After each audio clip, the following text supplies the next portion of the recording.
There it is. Hello, friends, and welcome to this one-shot adventure to Pilfer a Princess. This game is sponsored, I suppose, by Awfully Queer Heroes, who have just launched the Kickstarter for their new level 16 to 20 campaign module, A Tale of Two Queens.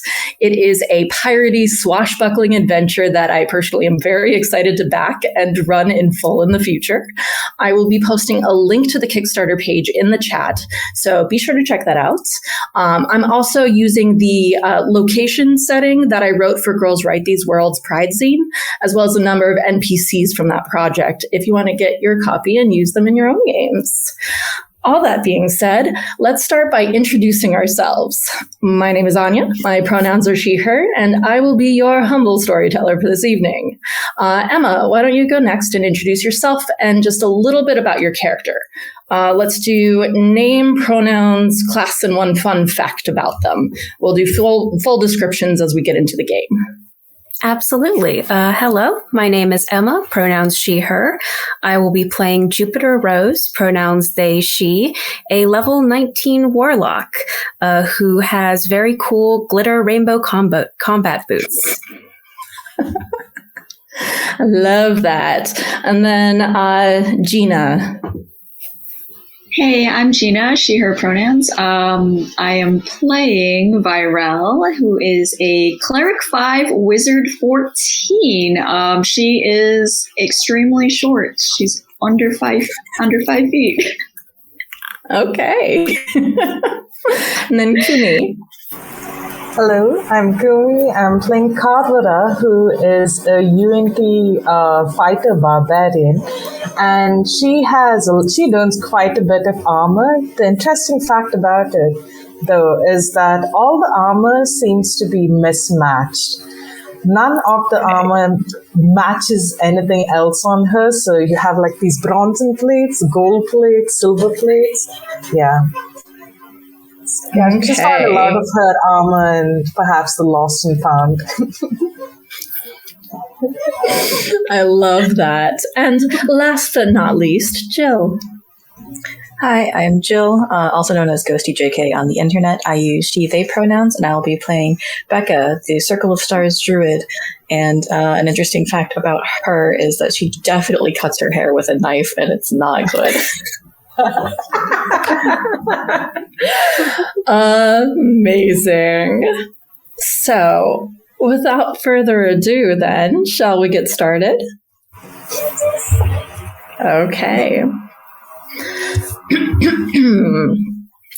The sun dips below the horizon, casting the sky in fiery hues of oranges, purples, and pinks, breathtaking in its vast expanse. The soaring mountains of the island many pirates call their home thrust toward the sky like jagged teeth, surrounded by dense jungle foliage. The bay itself, however, stands in sharp contrast to this mountainous backdrop, with calm, sandy beaches and clear crystal waters, revealing the wealth of fish, coral, creatures, and the algae that gives the bay its name, as it begins to glow red in the light of the full moon as it rises high in the sky overhead. The maze of docks are filled with ships and smaller vessels, many of which are armed to the teeth, and as the sun settles beyond the horizon, torchlight begins to flicker to life, giving it the appearance of flickering fireflies in a field, bobbing and shifting with the tides. Gunners at the entrance of the bay take one look at the Rainbow Revenge's colorful sails, though muted they might be in the fading light, and wave you all in. You are recognized and welcomed here.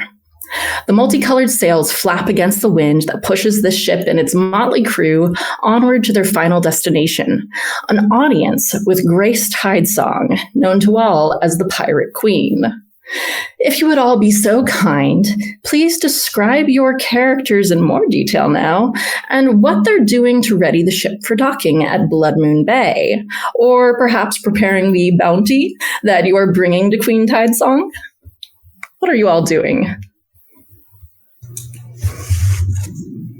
I think Becca is kind of helping to guide the ship into dock right now, making sure that we don't bump into anybody else, and just keeping a general eye out of spatial awareness. And you said to describe our characters as well?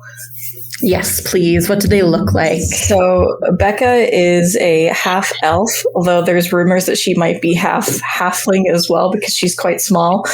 She looks quite young, and always carries around a map of the stars that's in a waxed leather scroll case hanging off of her belt. She's also wearing a vest that looks way too nice for her to be wearing. It's a little bit too big for her. Maybe she found it somewhere, but the rest of her clothes are kind of not super great, very threadbare, but then there's a nicer vest just over top of it. Okay. So you're helping to guide in the ship, and Captain Birdie is this very loud and boisterous figure. She's known to most as who know the ship as this kind-hearted mama bear who just wants everyone to feel welcome at home. So she's guiding the ship in here with your direction, and just happily chatting with you. Do you see that ship over there? Do you know who that is? I don't recognize those sails. Did they get new sails? They look like a new color. I recognize the flag, right? Right. No, I think I know what you're talking about. We need to go talk to them at some point, see what they're up to. Yeah, it's so good to be back. Colorful sales is kind of our thing, right? Right, 100%. So, what is everyone else doing? So Karbara is doing this thing where you can see she's kind of fascinating to look at because she has all this mismatched metal over her, but also she has quite distinct UNT features. But instead of having more of a greenish tint to her skin, she has more of shades of brown all over her. And even having been on ships for so long, she has a bit of a sunburned texture to her skin, which has, instead of having more of a peeling look, it's an appealing look. So it's kind of settled into these fine creases and lines on her face. But right now she's having the best time ever doing, she's not the most charismatic person, but she's fascinating to watch on deck. And right now she has her echo at 30 feet away from her. And she keeps switching places with the echo, going hooah, and then just switches places and does things and goes another way, hooah. And then she looks at Becca and she goes Becca, I think I can make one deal with you, huh? Now, if you're trying to get us directions to our place, but how about if you can accurately guess where north is, I will give you a present. But if you don't, you take first watch for long rest tonight. Oh. Ooh, I like this bet. Okay. All right. Where am I guessing? Where do you think north is? North. I have. It's good that you asked me this because I have a natural sense of direction. I always know what direction is north. So, making the losing bet is always exciting for me. That way. Is it correct? Is that where north is? I reach into my little bag that I have on my side and just peek in. There's a little small glowing orb in my bag that should tell me the direction northward. That's the side that Becca point to fit the same direction. I'm going to roll a d4 to find out. So if it's not a 4, it's not right. It's a 2. Nope, it's wrong. Well, Becca, I don't know how to tell you this. And I look at Captain Birdie like, well, I think maybe you need to be following somebody else's directions right now, Birdie. Hey, wait. Well, luckily we're already in the bay, so it's not going to be too hard to find where we're trying to go.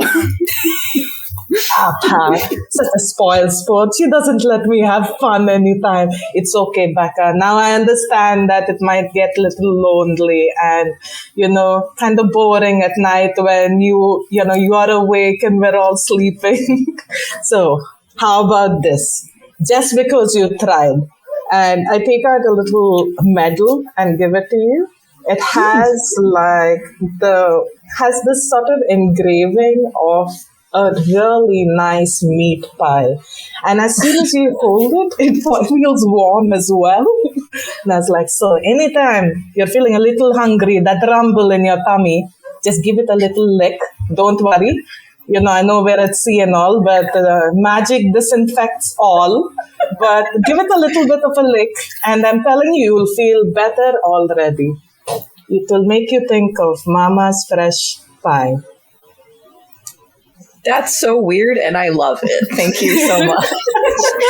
And hey, look, it's okay that I got first watch because I could just hang out with the stars a little bit. That's kind of like my favorite pastime. So I'll take it. It's a win-win. Becca, the optimist. I love your energy. And Karbara just goes back to doing her quick hoo-ah action and exchanging places with herself to help out with mostly the rigging of the ship. Mm-hmm. And a fun fact about the rigging on the ship is that all of the ropes have colored ribbon tags on them that are associated precisely with the various colored sails of the ship, so that you know which rope you're using. Oh my god, I am making a mess. Fun fact, she's colorblind. Oh no. Oh my god. No. Oh no. That would be hilarious. Oh my god. The grayscale gamble.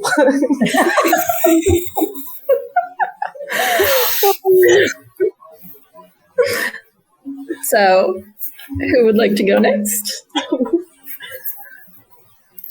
I think on the topic of the rigging, Jupiter is up towards the mast of the ship, and they're actually hovering kind of around the crossbars of the mast.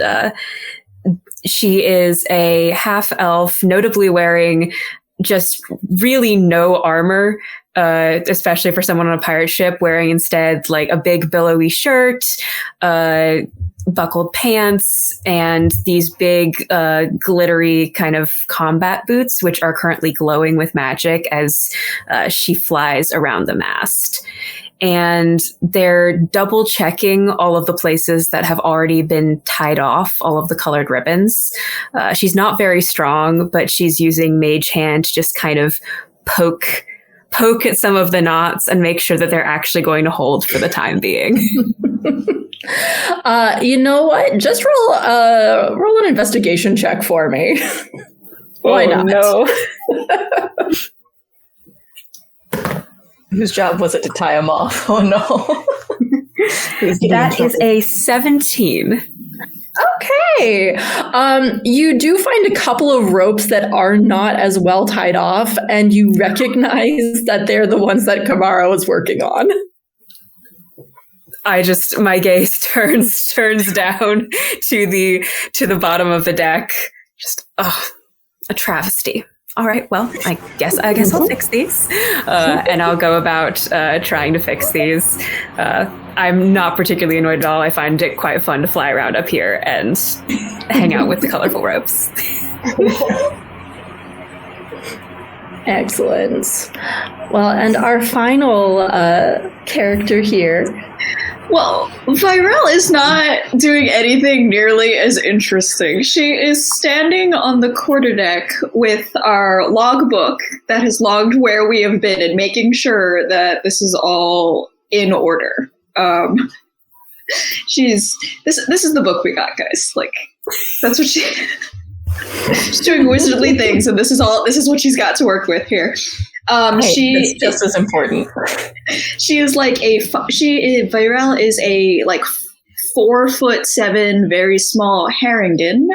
She's a bunny person, with a little snout and everything, and she has this like reddish brown fur and little floppy ears that come down like a little bob or anything. And she is in heavy armor, which is a little nuts.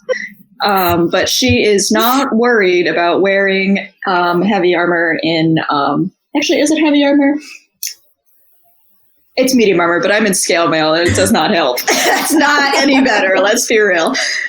She is not worried about that. She is up on the quarterdeck completely unconcerned that this is not proper attire to be standing on the deck and flipping through the book, ignoring whatever is going on down there loudly.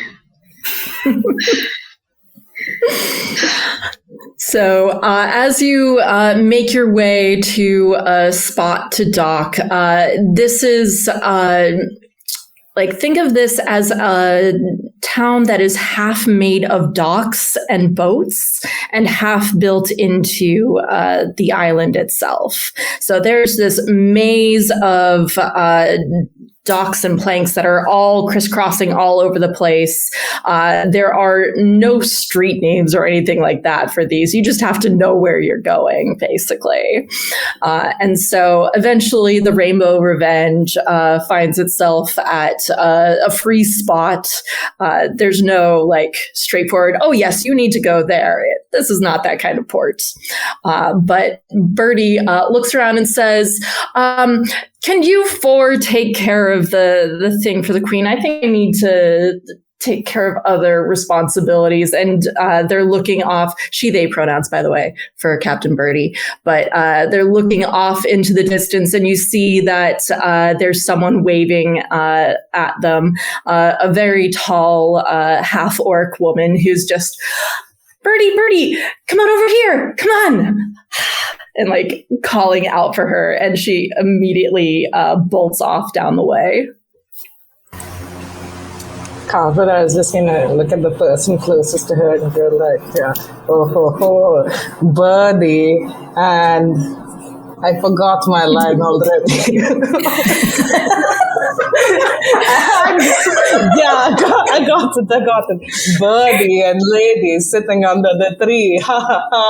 I say it loud enough for the captain to hear. And I'm just like, oh, Captain, don't forget we need to leave at some point. And you see a large purple glowing hand just shoot out from behind her that's just giving you the middle finger. You just try me. You want to try me? I can make a bet out of it. How much do you want to bet they're not going to be here in time for us to leave? Captain, we're leaving tonight. If you have anything planned, then just letting you know. I give her. Okay, I tell her, Captain, I have this horn for you, and I look and I show her this tiny horn. Now, only you can hear it, and no one else. But when you hear it, you know that we need to leave, okay? Or, I'm just telling you that if at any point you want someone to call you, to get you out of there, I got you covered. Don't worry. They just kind of glance back at you, just shaking their head. You're ridiculous, and just head on out. Such a romantic. Now, one thing to note here is that because I don't have the full adventure here, I don't actually know what you're bringing to Queen Tidesong. So have any of you had any thoughts, any ideas of what this booty is that you are returning victoriously to Blood Moon Bay with? You just got me caught on booty, and I can't. I'm trying to be respectful in how we could have brought booty back. You're I was pirates. a giant cursed gem. Okay. I was also thinking something in the gemstone variety. Yeah. That was my immediate thought. I like curse. It could be shaped like a butt. Like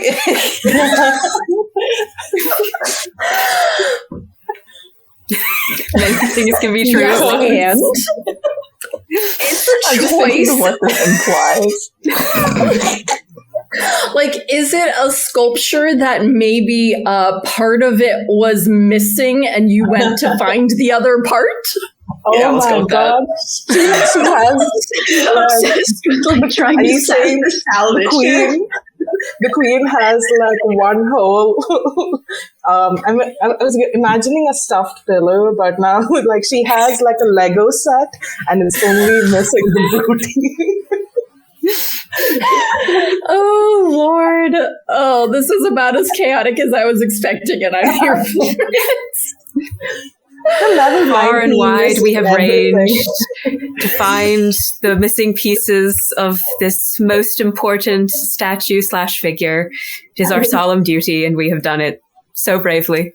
Oh my god, I love that. It's our duty to find booty.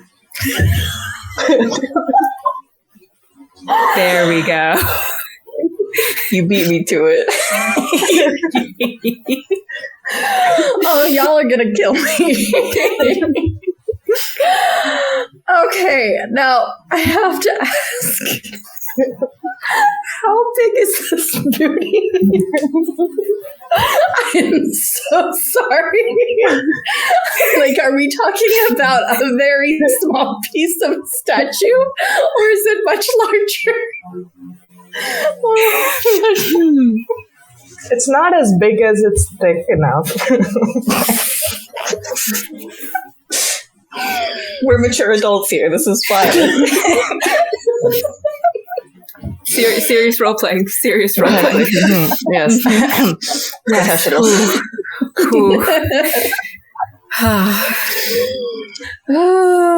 Although legitimately, how big is this piece of a statue? Like, is it something that requires multiple people to carry? Maybe one strong person, Okay. or like multiple, like not as beefy people. Valid. One strong Okay. person or several less people equivalent. So Several life several less size strong is people what it equivalent. Life-size booty. Yep. It depends. Where did we find the booty? You found it off in some unknown sea. And we will leave it at that. There was a sunken ship. So was it us like noticing red flags when we found this in the Red Sea? Oh. I am going to move on from the booty talk. There's a reason why my charisma is low, okay? Valid. In any case, whoever is carrying this, you're carrying it. But the four of you make your way to the stronghold of Queen Tidesong. You find her overlooking the floating city of Blood Moon Bay. You're led to a large balcony where she is sitting at a wrought iron table reading a letter. And the moment she sees your crew, she stands to her full height, nearly 6 feet tall.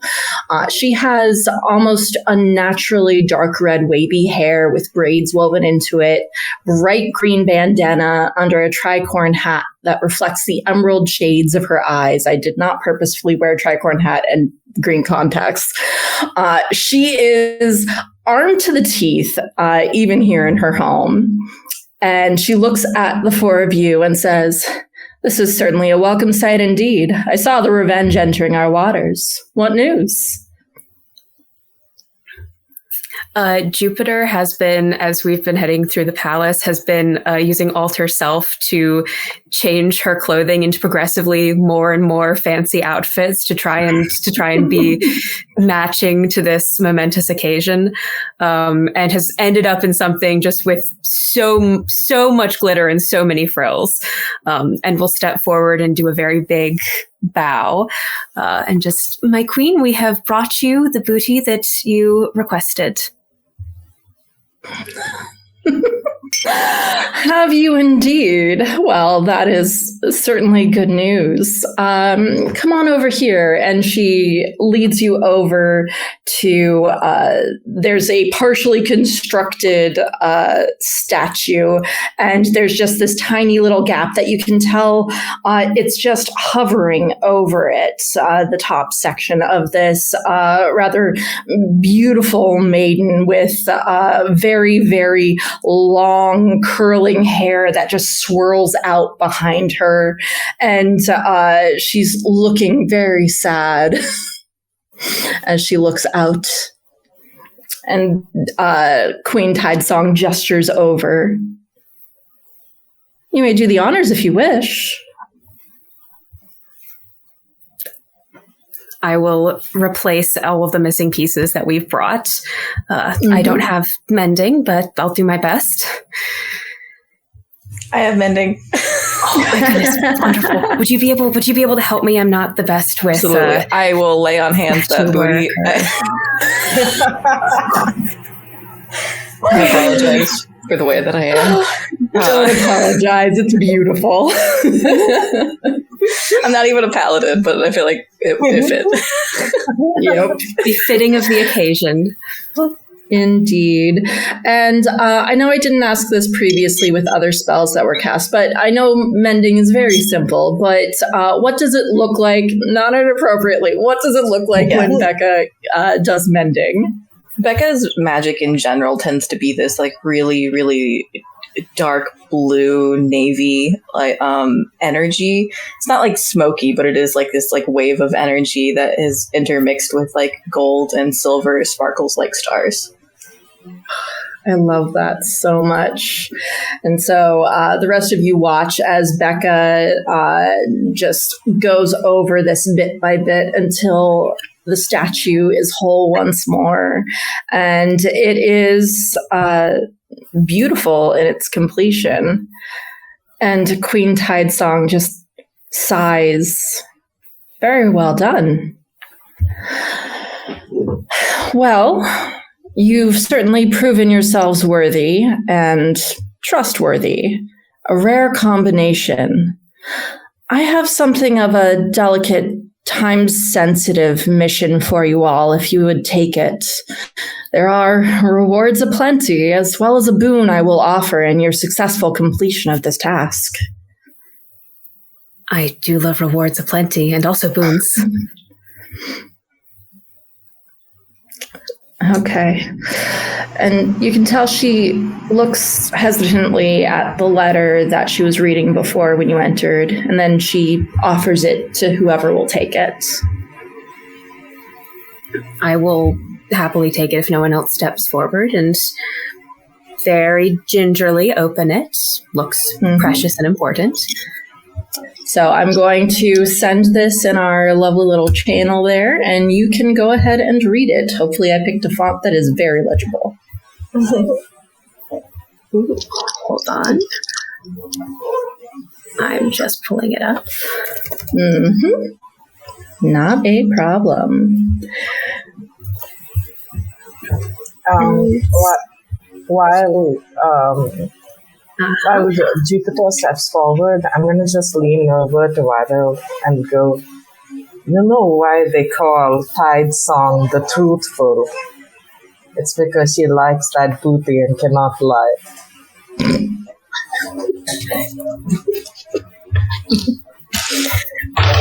trying to keep a straight face in front of the pirate queen. She's finding it very hard. Right. There we go. I just rolled, and I rolled a 2 on her perception. She did not hear that. A throw finger runs in her direction in the background.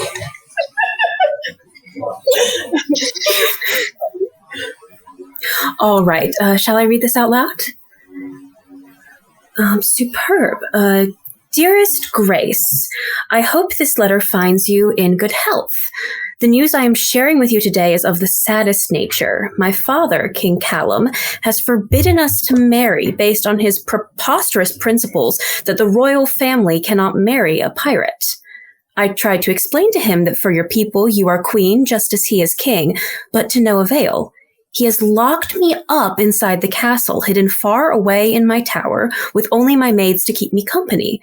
I was lucky that Marin, the stable boy, still stands by me, and with his help, I am able to at least send this letter to you. I do hope that it arrives, though, as I am not willing to imagine you not hearing from me and standing alone on the day of the wedding. I so long for your embrace, and my heart breaks every time I realize I will probably never see you again. Yours truly and forever, Elena. Huh. And you see Queen Tidesong's eyes flash with this rare spark of worry before the wrinkled brow relaxes once more. Will you rescue my fiancé? Oh my goodness. I'm so sorry to hear this news, and I, for one, of course, would love to help.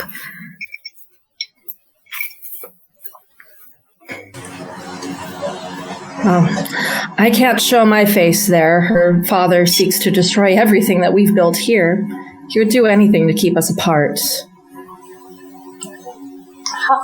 Exactly how do you want us to rescue her, my queen? Are we allowed to, get a little rough, hurt a couple of people, or, go with like a diplomatic mission? Please be discreet about this. No unwarranted deaths if you can help it. Elena's people are good by and large, and I don't want to start our marriage with bloodshed if I can help it. Oh, it doesn't I think have to require if you blood. find this... Sorry, what? I said, it doesn't have to require blood. I got caught up in thinking good by and large are exactly my type.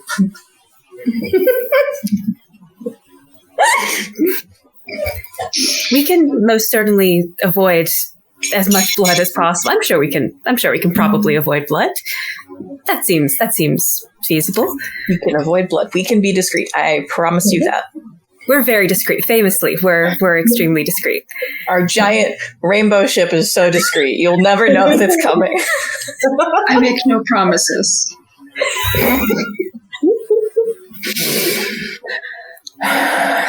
Well, in any case, find this Marin fellow in the castle stables. I don't know him myself, but if Elena trusts him, then I do as well. He seems as good a place to start as any. Wonderful. And then we shall rescue her and bring her back here to you? I will meet you part way. It's only a few days' travel from here by ship, and if the weather is good, at least. And I think it best if I meet you part way. But if you rescue her and bring her, I'll be in the most direct line, and we will meet you. But what about Prince Callum? If he were to send troops behind us, would that be all right? If King Callum sends people to fight you, then we know our way around a fight or two. I can help you with that. And I said no bloodshed, but if they attack you first, by all means defend yourselves. We are not pacifists. Okay. May I make a request before we go? Would it be okay if we took this letter? I may be able to use it to find Marin if it passed through his hands. You don't have to agree to it. I understand this is a sensitive matter. Bring it back to me, no matter what. I will. and I'll show my like wax leather scroll case. Be like, it will stay in here. I promise. I will keep it protected. I appreciate that. Thank you, and I hope to see you in 5 days' time. Thank you for trusting us with this great responsibility. You've proven yourselves, and honestly, of everyone here, you're the most trustworthy of everyone. I can trust you not to kidnap Elena for yourselves, for ransom or otherwise. I couldn't say the same for some of the people here.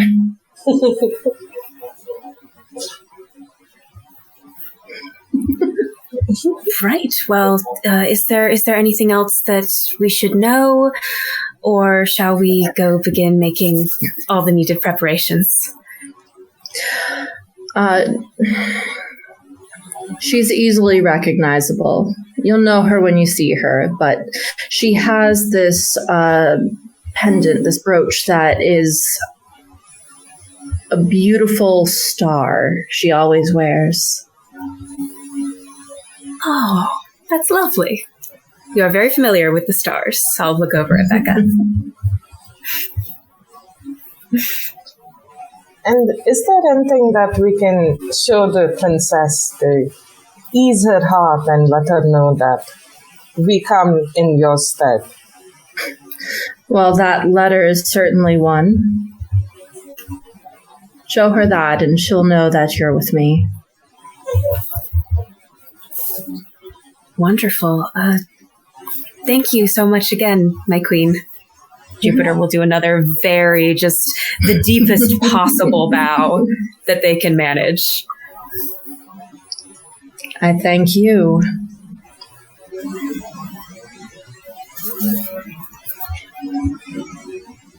Just like a little bell on the way out.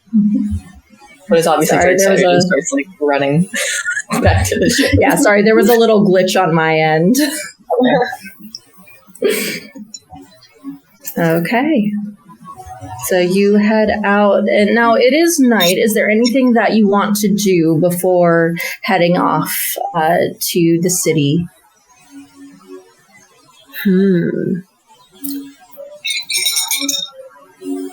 Do we think that we would need any particular supplies? Is there anything, I don't know, anything special? What special things would we need to rescue a princess in a tower? I haven't done this before, so I don't know if there's, particular equipment. Any thoughts? Well, I know we need to be sneaky. Maybe we can get something to lessen the sounds that we make, and I look at you, both of us just have a lot on us right now. Maybe it might make a little too much sound if we go up the steps. I don't know what you're talking about. Me and my disadvantage on stealth checks. Both of you probably make a lot of like clanking noises when you move around, right? Like you have to hear that, right? Yeah, and how well do you think everybody in the kingdom might recognize their princess? Like, do we need to put on some of that fancy makeup on, make her look like someone else? I can handle that. Don't worry. I can make all of us look different. I can help with the noise. I know some magic that can help, make that less, make it harder for people to notice us. I also, love is great and all, but I've seen kingdoms fall over this sort of thing. So, and I know we're pirates, and a crash in the economy is just great for us. We can just steal stuff. But are we really aiming for that? Do we want to take down this kingdom? Because how happy would you be if, you're a king and your princess is just decides to be like, I'm running away. Should we leave something for them, a present? Or a trap? Like a little bit of a prank so they're just distracted by the princess running away and maybe thinking of maybe I don't know, half of the island covered in bubble gum. That sounds very time intensive, and I don't know if we have that kind of time to cover the island in whatever you just said. Well, I know that, people still treat us like we're just plain old adventurers because we're part of like the Rainbow Revenge, and honestly, we don't really care for clout anymore. but I've seen all of you do some incredibly godly things. So, like, why don't we have a little bit of fun? I certainly think that a distraction wouldn't go amiss. I am all for a distraction. It might even make it easier to sneak away subtly. And if needed, I can also look like anyone we might need or no one at all. And Jupiter will alter self, shapeshift through like 4 different personas and then go invisible and then pop back into appearance.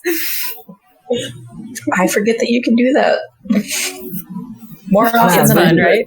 If we really wanted to be devious with that, you could become like the ruler of another land and just say, "Hi, y'all." And then that's like, That's not a bad idea, If you can make yourself look like the king, just show up, we can walk right in. We could that could bypass Until the quite real a lot king of shows problems, up. honestly. But then, we can handle that when we get there. Oh. That's a problem for later. He might not even show up. We don't know. That's certainly an option to keep in mind. I'd be happy to do so. I'm curious how you're going to know how this king talks. So am I. It's reminding me. Sound as kingly as possible. That's, just... They all sound the same, just powerful, like how powerful people say. It probably isn't that hard. No one will notice. Sounds like a later problem. Problems are for our future selves, not our tonight selves. Perhaps it would be good to start with more practical matters. Like, does anybody know what the castle is laid out like? Or how much the stronghold is? Yes. Well, the letter said that she's locked up in the tower, and we have the stable boy Marin to speak to. So that's 2 places we know about right away. And if we can find Marin, it could help us with a lot of these questions. So that's probably our first step. That seems like a good place to start. Do we want to go inside the tower, or maybe help her escape from outside the tower? Ooh. You might have to go in if she's locked inside of it. I don't know if they'll let her out at any point. No, I mean, suppose we go from outside and open her window. Do you think the tower has a window? It probably has a window, right? I hope it has a window. It'd be very dismal if it didn't. Is there anyone in town here that we can ask who might know these things? Oh, that's a great idea. Buying information is always a good idea. Are there spellcasters in town that would help us with either maybe famous architecture in this place, a library edition, or maybe do a bit of scrying for some coin?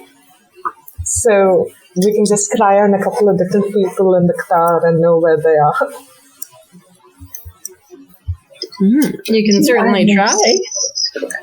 Maybe we go and take a look around right now for anybody that might have information. We could investigate some. Maybe former castle guard or actual servants that used to work there. Well, I don't know. There's got to be some connection, right? They're everywhere. They employ a lot of people. A soldier that is fired. Actually, I was about to ask, would I be familiar with the layout of this castle and how it's guarded? I actually coincidentally do have a soldier background. Oh. Interesting. So what I will say here is that in the module, it says that none of you have ever been to this particular place before. That being said, with a soldier background, roll a history check. If you roll above a 15, you've been there before. Okay. So I have a plus 11 to history, but I famously roll garbage. Balancing each other out. Okay, wait. I actually rolled well. That is a 15 on the die for 26 total. Yay. Amazing. So you have been there before, not much, but you have seen the castle at a distance before. You do know that it is up high above the city itself, which is like similarly to Blood Moon Bay. Like it's not built onto the water, but is like built into the bay area, and then there's a hill upon which the castle stands. It's not a very large castle, medium-sized one. Think like small-time king rather than like King Louis kind of vibes. Right. From a distance, would I have any sense of how many towers it has, or is there just like the one? Or is this like a 4-corner post bed type situation? Let me check. Castle, tell me information. I'm going to say there's only one tower. Oh, convenient. That's good to know. All right. And I'm saying that because you rolled a 26. I don't expect to roll for your very good roll. I don't expect to roll well ever again. No joke. That was the luck. It's there. It's gone. No joke. I played a game last night. I rolled above 10 like twice. No, that's a mood. All right. So one tower. That's great. The tower, capital T, capital T. And we have an inside contact. So that's 2 very solid points of connection. In case we do need to open a window, we have rope on the ship, right? I have to assume. Oh, yeah. Besides the rigging, you have plenty of rope on the ship. I wouldn't worry about any locked doors because I can always just open them for us. It'll be fine. It'll be loud, but it'll be fine. Hey, as long as it works. If it solves the problem, it solves the problem. All right. Do we want to track down anyone else that might have knowledge or head back to the ship? I do want to check whether we can get something. Do we have some way to dampen any noise that we make or to help us get out unnoticed? Becca had said they had a spell, I think. Yeah, I have Pass Without Trace. I also have like stuff that could help us like find traps. I have Wind Walk as well if we just want to turn into gaseous form and go up to the tower. Oh wow, that's good. That's true. I have Arcane Eye, which can potentially also can't do much right now, but when we're there, that can do a bit of spying ahead for us if we need to know, who's in the next room that might cause immediate problems or something. Gotcha. I got it. Yeah, and I do have a fly spell. I do have silence. Oh, silence would be good. If you need anybody deafened, I got that too. And that's good to have on hand. I feel like that might be a circumstance we come upon. It feels I can likely. also deafen people, but it involves me getting them very sick, and I don't want to have that like long-lasting impact on them if we're just doing like a little in and out thing, We're very good at this. Look at us go. We're going to be fine. Don't worry, guys. Don't worry. We were chosen for a reason. Because no crew has ever been more equipped than us, honestly. Because we're great at getting back booty. We are skilled. Back to the ship? Oh yes, I will use my horn to just let Tide Song. No, not Tide Song. Sorry, Captain Bird. That we're ready to leave, and only she hears this shrill screech in her ear as I take out this whistle and blow it. I'm guessing that I'm guessing that you're doing this as you're walking back to the ship, and you just hear a giant "What the?" from the distance.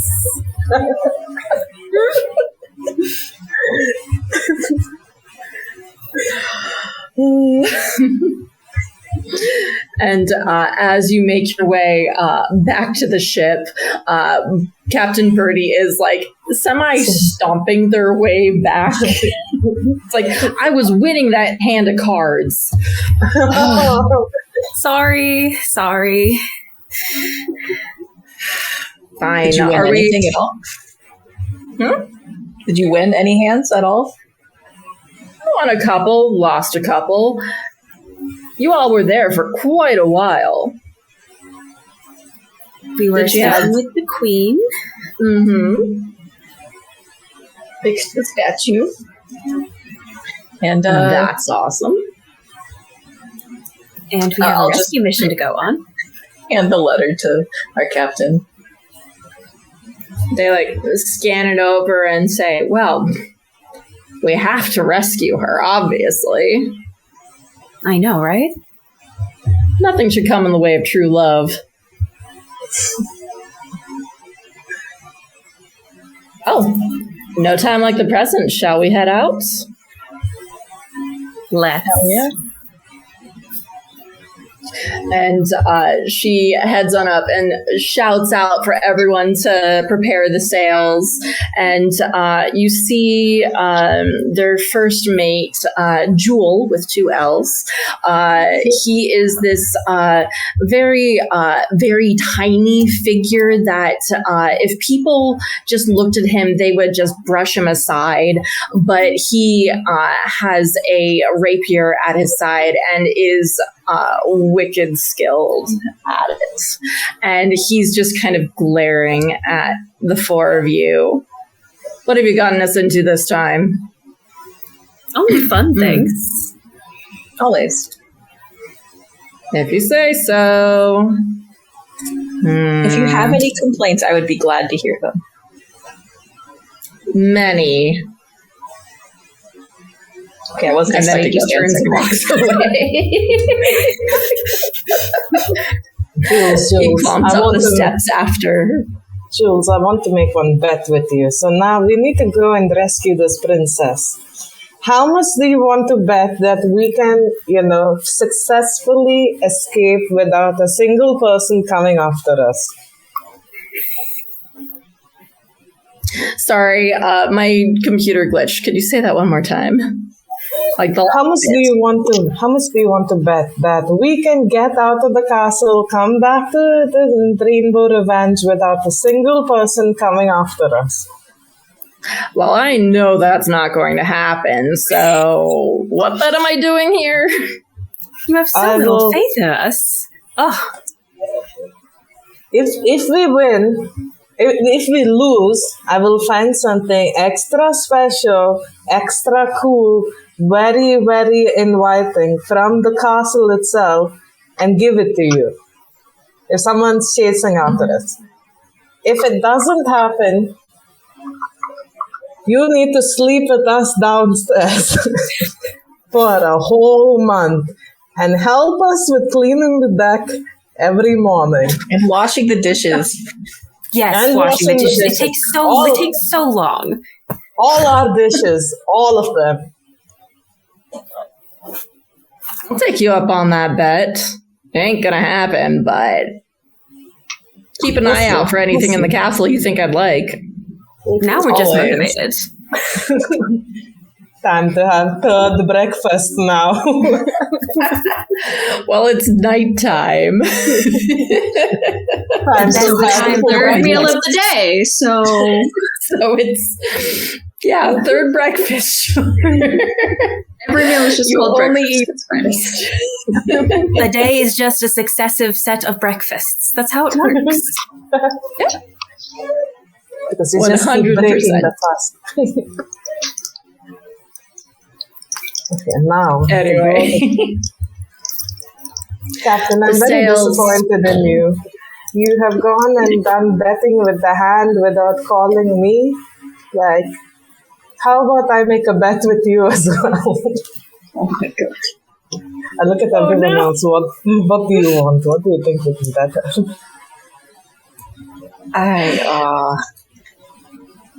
I don't know. What do we bet the captain for? Normally, it's like sleeping in the captain's quarters, right? But I don't sleep well on a soft bed. Like a hammock is where I was born, where I live. She takes us on a holiday. A vacation. A vacation.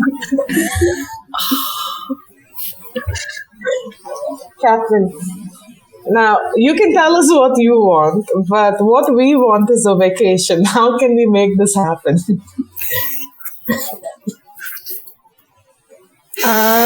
Get the job done quickly. Don't get our ship blown to pieces. That would be wonderful. Don't get the parameters.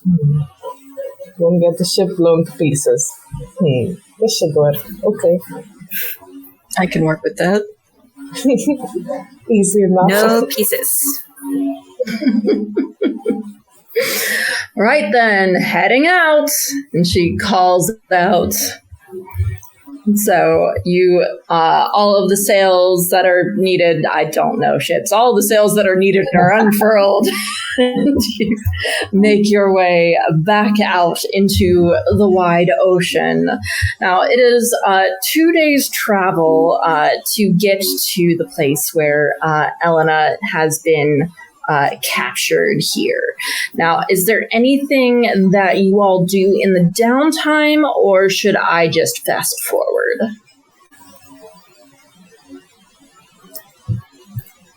Jupiter is definitely spending a lot of the day shirking their actual duties and just experimenting with different spells and options on the deck of the ship, and absolutely getting in everybody's way.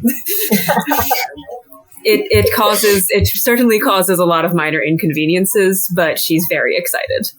Mm-hmm. You catch Jewel glaring at you a couple of times, but he doesn't say anything to you. I do have one thing I want to try. At night, just one of these nights, I want to cast Dream to visit the princess and let her know that we're coming on the way. Oh, interesting. Don't mind if she me has while any information to tell us, that would be helpful. Hold, please. This is a spell that I have never actually seen before. Because I'm assuming it's a very high level. It's a 5th level illusion. Amazing. Dream is underrated. I love Dream. Which is exactly what the website I'm on says. Dream is such an underrated spell. Shapes a creature's dreams. Creature known to you. So I am going to say you're going to need to roll something for this because you know of her, but you've not met her. I don't know her. Yeah. That was the one thing I was like, it doesn't specify like what known to you means. Exactly. So you tell me, what would you like to roll for this? What makes the most sense to you?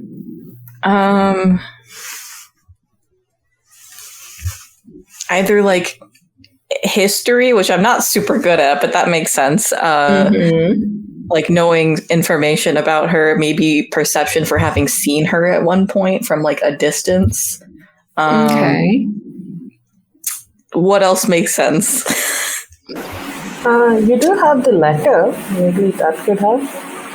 I do have the letter. The letter is the reason why I'm making it so that you can make this roll. Okay.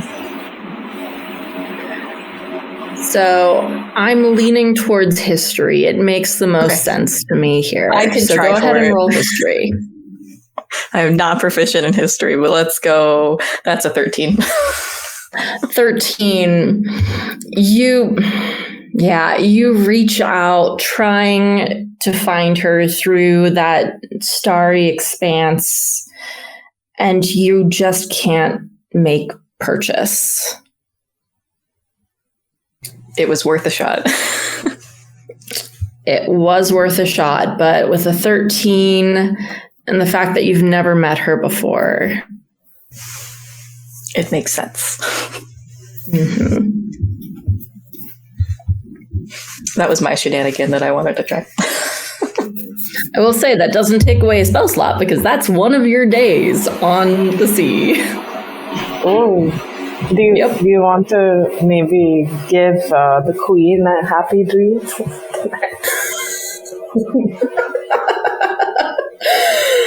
Why do you say it like that? I didn't mean anything by it. I just meant like she has a dream of being reunited or something, so she sleeps well. I could do that, yeah. It specifically says that I can make them have a nightmare, so I assume I could do the opposite, right? Yes. Maybe you can enter a couple of words as well, like, give the rainbow romance the biggest reward for returning me to you. Subliminal messaging. Yeah, that's what I was looking for. It's like, I'm just hypnotizing the queen. Oh, Lord. I'm sure this is not going to have any consequences. It's fine. Again, problems are for us in the future, not us now. So we don't need to worry about them at all. This is the philosophy that we're working under.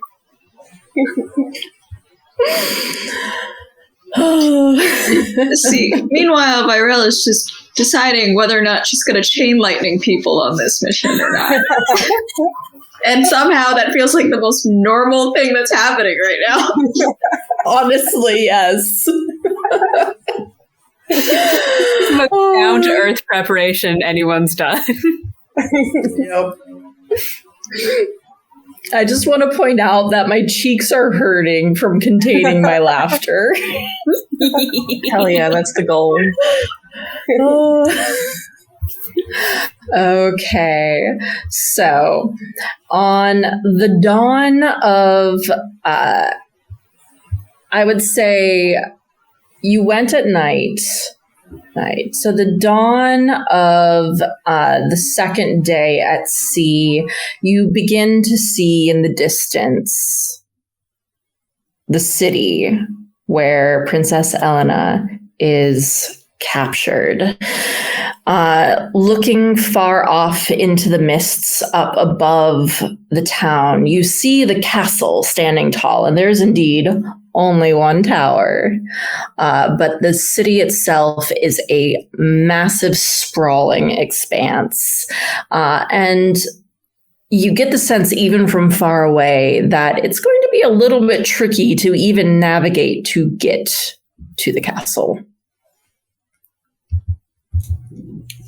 Good thing I have navigation magic. I'm using a lot of magic all of a sudden, but hey, this is what I'm for. I would like to use the letter.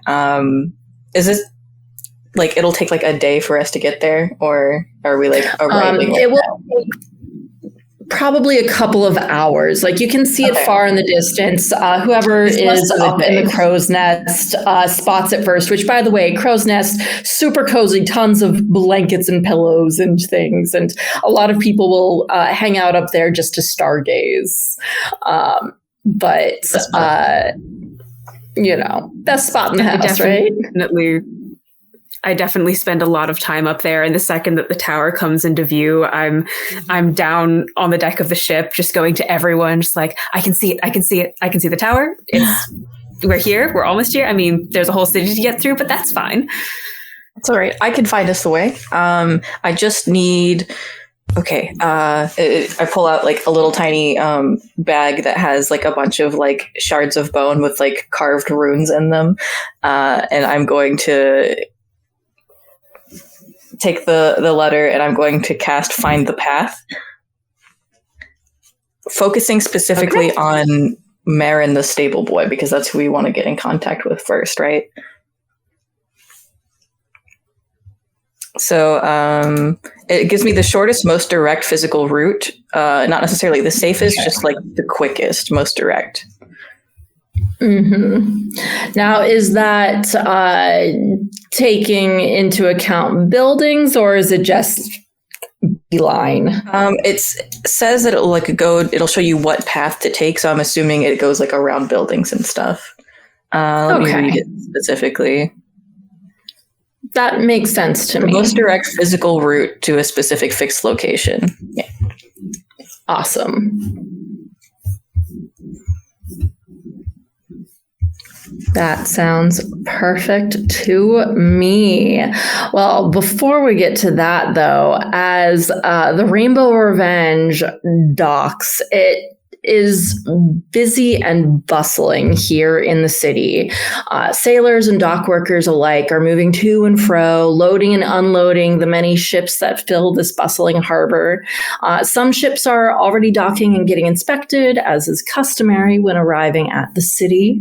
As you dock, you see that there are two officers standing in wait as the plank is lowered. You see a tall half-elf standing next to a dwarf who is looking a little bit askance at your sails.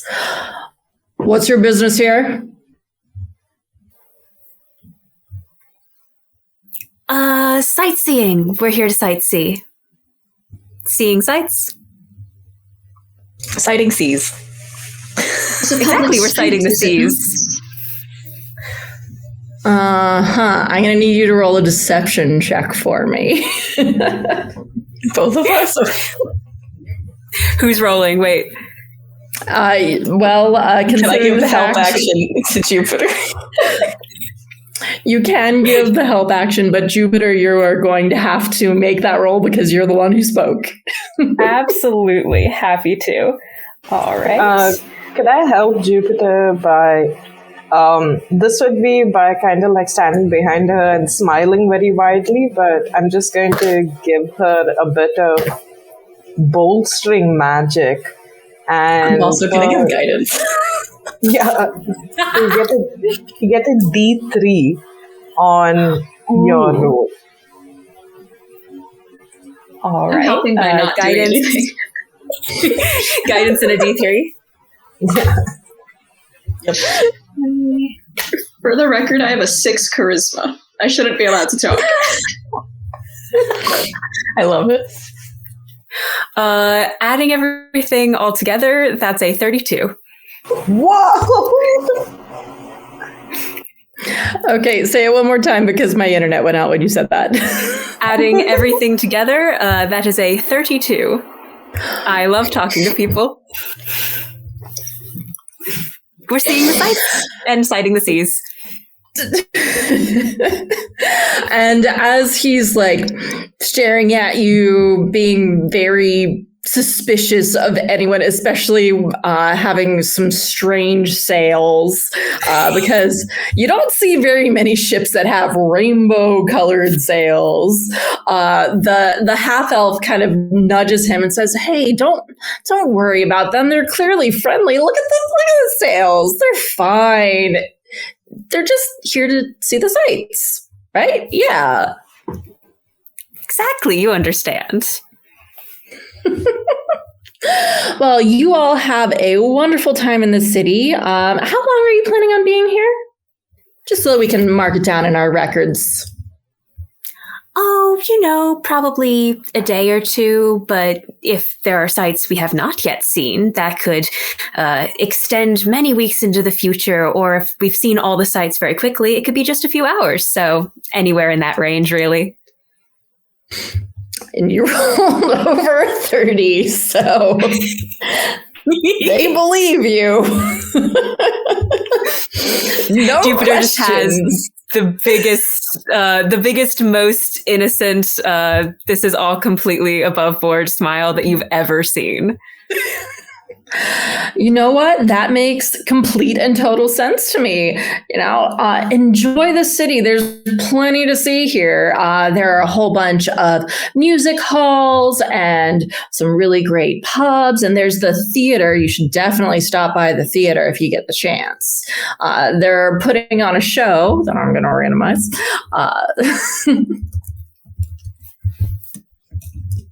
I do want to go to the theater. Hang on. I'm going to make up a name because I like that. They are putting on the Bamboo Desire currently. Oh, wow. Well, that sounds extremely fun. We will make sure to check out all of the pubs and music halls, and especially the theater. Love a good show. Sounds spicy. Absolutely. Me too. Anything else we can help with, or shall we? Oh, that's right. Yeah. It's going to be 50 gold to stay for an indefinite amount of time, and we'll figure it out beyond that. Should you stay longer, after all, we can always just hold on to your ship, keep you from leaving if you don't pay. Right, yeah. Of course, totally. No problem. I'll go fetch 50 gold from, I assume we probably have a lot of gold on hand to cover fees like this, and just 100%. So, GM, I have a sailor background. Do these people look like they could be not really coerced, but bargained with? Do they seem like ones that would work with smugglers by any chance? Roll an insight check for me. Insight. That is Guidance. Thank you. I feel like I see Karbara just like Just touching the shoulder. Ow, I just stabbed myself. I forgot about these. That's a 19 total. A 19, looking them over, you get the sense that the dwarf, not as much, but the half-elf gives a little bit of a shifty eye. Like, they might know something. Jupiter, do you think that maybe we could work with this gentleman here to maybe, just stow away our ship in more of a discreet spot so that we can make a quicker getaway at night? Perhaps somewhere away from the merchant port where other people might see us. I'm hearing this. You see this out loud? Fun idea. Where are you saying this? Are you like up with Jupiter getting the money and saying this to her? Yeah. I'm telling her while we're walking back to get the money inside. Okay. Could I also Not directly in front of. We're definitely lightning not. on this guy right now. Could I also do like a perception check to look around to see what are possible ways we could get away if we need to? Or where there might be guards stationed about? Yeah, go for it. Go ahead and roll a perception check. are Vyrelle and Becca just standing in front of these guards like, Yeah, I'm subtly casting thaumaturgy, changing the color of my eyes whenever they're not looking at me. That's what I'm doing. Every time they look away. Oh no. That's what I'm doing. That's amazing. Neither of them notice. All this work. No respect for showbiz. That's an 18 for perception. Okay, so you're specifically looking for where guards are stationed at the docks here? Yeah. And Okay. whether there's like an arcane eye or some sort of magical surveillance about that could maybe is like kind of like hidden away and looking at us. Yeah, so as you're looking around, you see that there are several guard stations at like either end of the docks, because this is easily like 10 actual, are they called piers that stick out? There are 10 of these that are sticking out. Sure, yeah, that's the word now. With plenty of ships all lined up, a bunch of them being offloaded or on things being loaded onto them. And at either end of these docks, there are guard stations, but in the center, there aren't.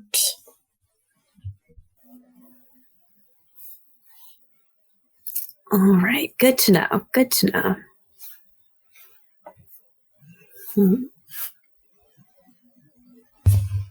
So, are you trying to bribe this half elf, or are you just going to pay the 50 gold and be on your ways? Gold is not a problem for us, honestly. But I can't do any sort of negotiation, so I'm going to leave it to anybody else who wants to try. I think as I'm dropping off the gold, I'll also ask, is this the only place that we can dock, or is there anywhere else, a little bit more private, less hustle and bustle? There's just so many ships around here.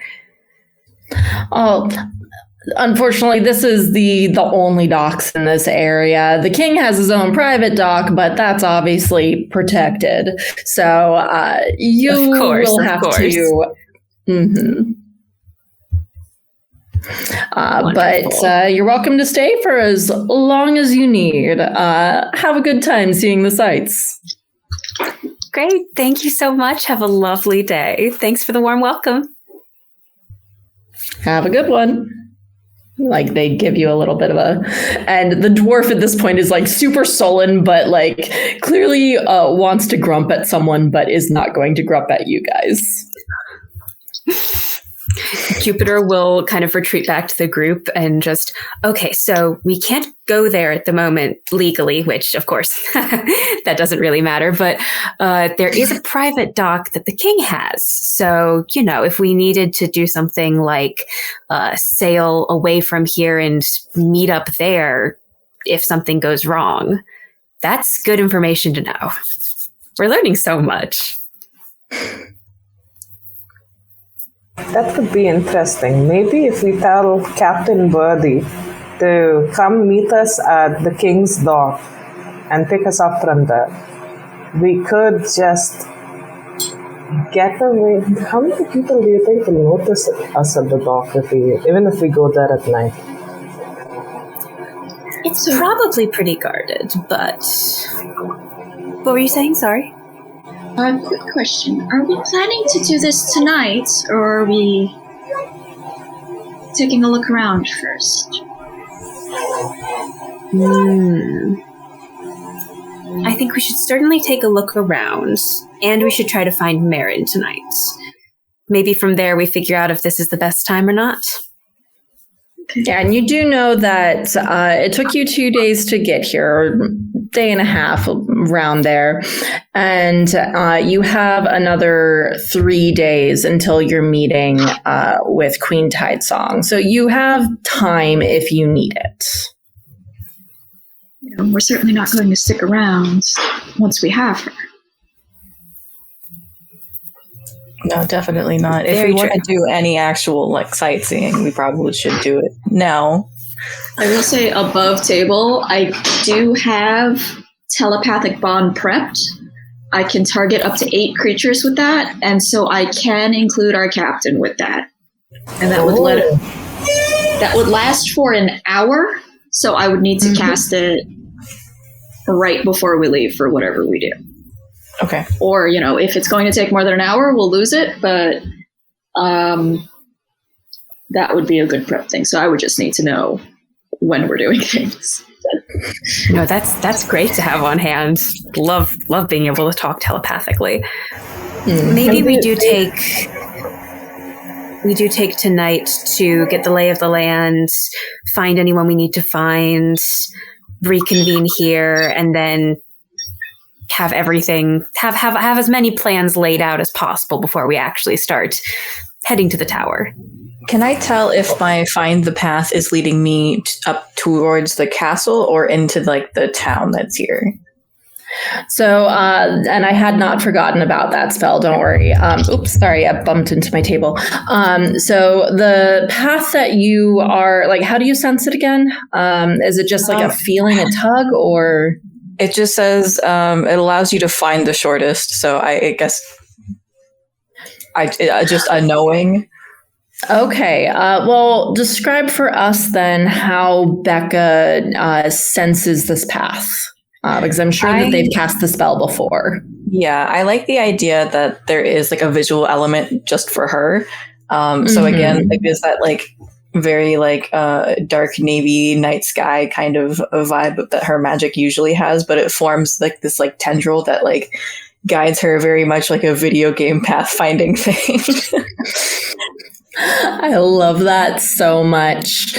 And so then with that, you do see that pathway being pointed out towards you. It goes past the docks and then veers sharply to the left and seems to be leading up kind of a route directly towards the castle itself. Okay. So I know we're not going to find Marin in the town here. He's up in the castle. So if we don't want to go up to the castle just yet, finding him might be a little difficult.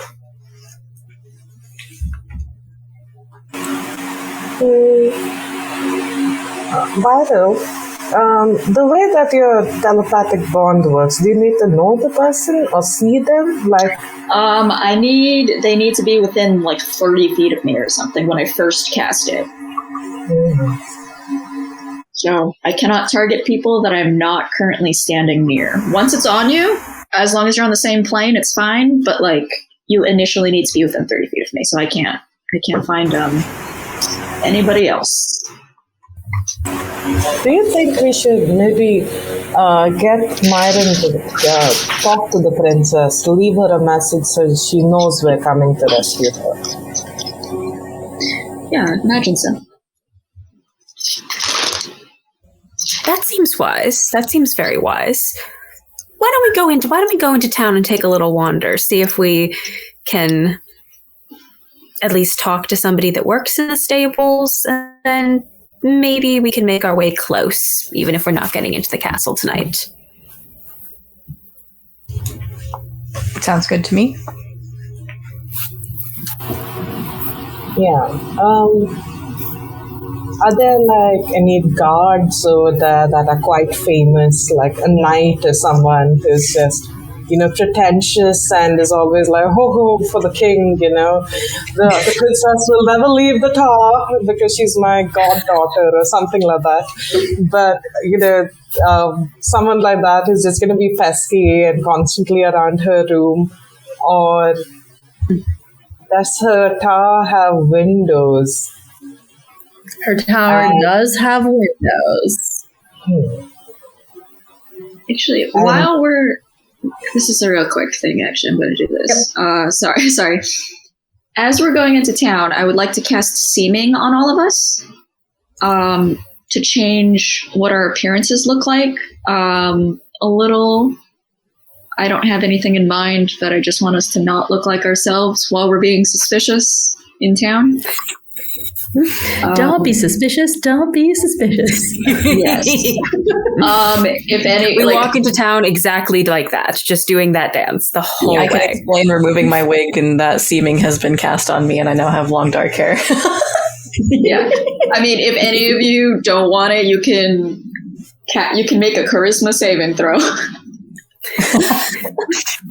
It's getting cast whether you like it or not. I don't know if That's that not very polite. overrides. I don't know if that overrides my ability to mess around with alter self or not. I will personally say if you want to cast over it, you can do that. That's what I will. If it personally doesn't, say. then I will happily be changed to look not suspicious. Yeah. I know this is not necessarily how it works, but it's like if you want to cast an illusion over yourself as a spellcaster, I will say I will let you override whatever. Yeah, that is no problem in my book because this is a fantasy game. I don't want us walking up to like Vyrelle's here. Like, I don't want us walking up to like random guards asking really suspicious questions about the princess. No. They're gonna be like, "Hey, Titan security,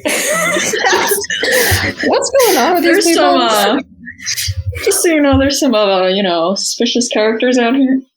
No, I'm not having it. I like that we're acting as if they have walkie-talkies. They're sending I mean, like stuff. whispering to each other, but like also, talking into they're sending stones on. Yeah.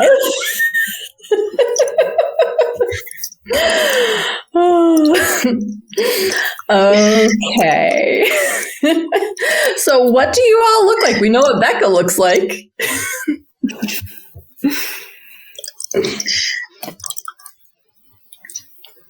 What does Vyrelle look like now? I will say that she looks like what did I say? She was like 4'7", so she looks like a dwarven woman now with like bushy, I'm gonna say bushy blonde hair and little she's got a little like short beard and a little mustache so that the fuzz because she's a fuzzy person. She's still in her heavy armor. Her outfit does not look significantly different. She's just recolored it. But she does not look like a rabbit person anymore. Okay. I think Jupiter has course corrected in the other direction from their normal, very colorful, glittery, kind of big poofy hair is now wearing just dark macabre shades and intense eyeliner, and still very distinctive, but on the other has course corrected too far on the other side of the scale. I'm here for it. What about Karbara? So Karbara has taken on this look of this extremely short human man with the most distinguishable mole on his nose, and it's prominent as hell, has like, it's one of those things that have like hair growing out of it, so you just can't take your eyes off it. Now, the good thing about this is that the others might recognize him because he's someone that they met on another island and she lost a bet to.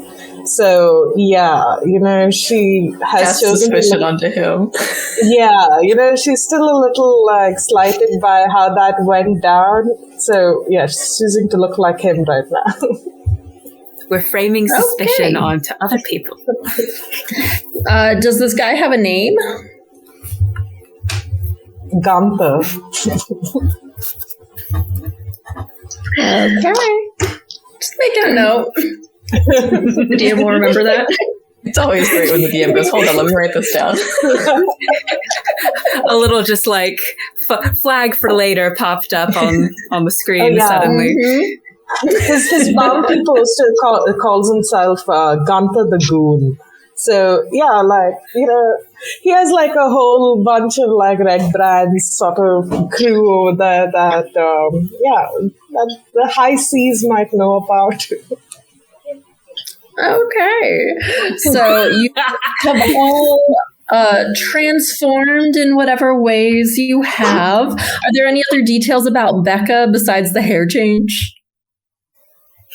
Oh yeah, definitely. She looks taller now. She basically just looks like a nondescript human woman, but specifically taller. Excellent. So, as you are exploring the city, then I am going to need someone to roll a d4 for me.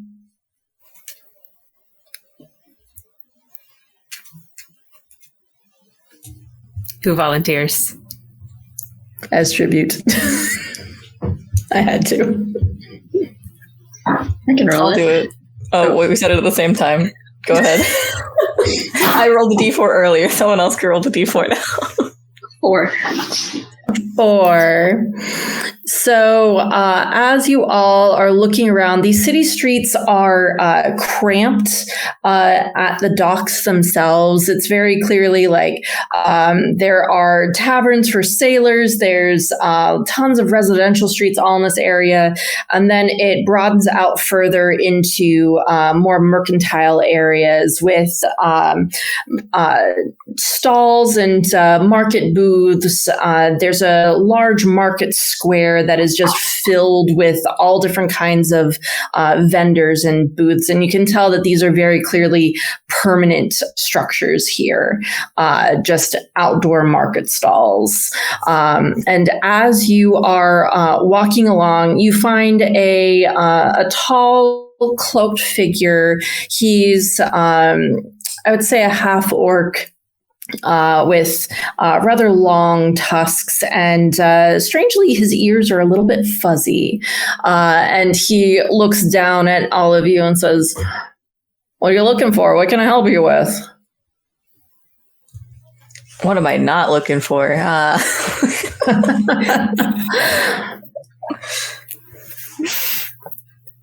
Did you say he was he worked one of these stalls, or is he just kind of in the area? He's kind of like at the side of one of the stalls. Not quite clear if he's a vendor or someone who's actually looking at things. This is a pastry vendor here. Oh, I was going to ask if there was anything shiny on the table, but now pastries are definitely catching my attention as well. It smells incredible. Kind of pastries you got. Well, there's I have some apple turnovers and some garlic nuts, and there's these new things. It's a new spice recently found. It's called it's called cinnamon, and you drizzle this kind of sugary sauce on it. It's really tasty. Do I get the sense? Do I get the sense that he's just? Do I get the sense that he legitimately thinks cinnamon is new, or is he like? Roll an insight check. Does he actually believe it? I was going to ask, is it just a cinnamon roll? It's a cinnamon roll. Okay. I actually rolled real well. 17 plus 9. That's 26. Oh my God. So he genuinely, honestly is like, this is a brand new spice recently discovered. It is incredible. You absolutely need to try it. You probably have heard of cinnamon before. That being said, it is pricey normally. Mm. Yeah. I was like, is it just pricey, or is it genuinely nobody's heard of this before? It's not that nobody's heard of it, but it's just like when chocolate was first discovered. Think of Ever After. Oh, what's this called? Oh, it's a new thing. It's called hot chocolate. Yeah. So it is a newer known spice. So it is the cinnamon rolls are pricier. I would say rather than 2 coppers, they're 5 coppers compared to some of the other pastries here. It's very interesting. Do you think our friend would like these?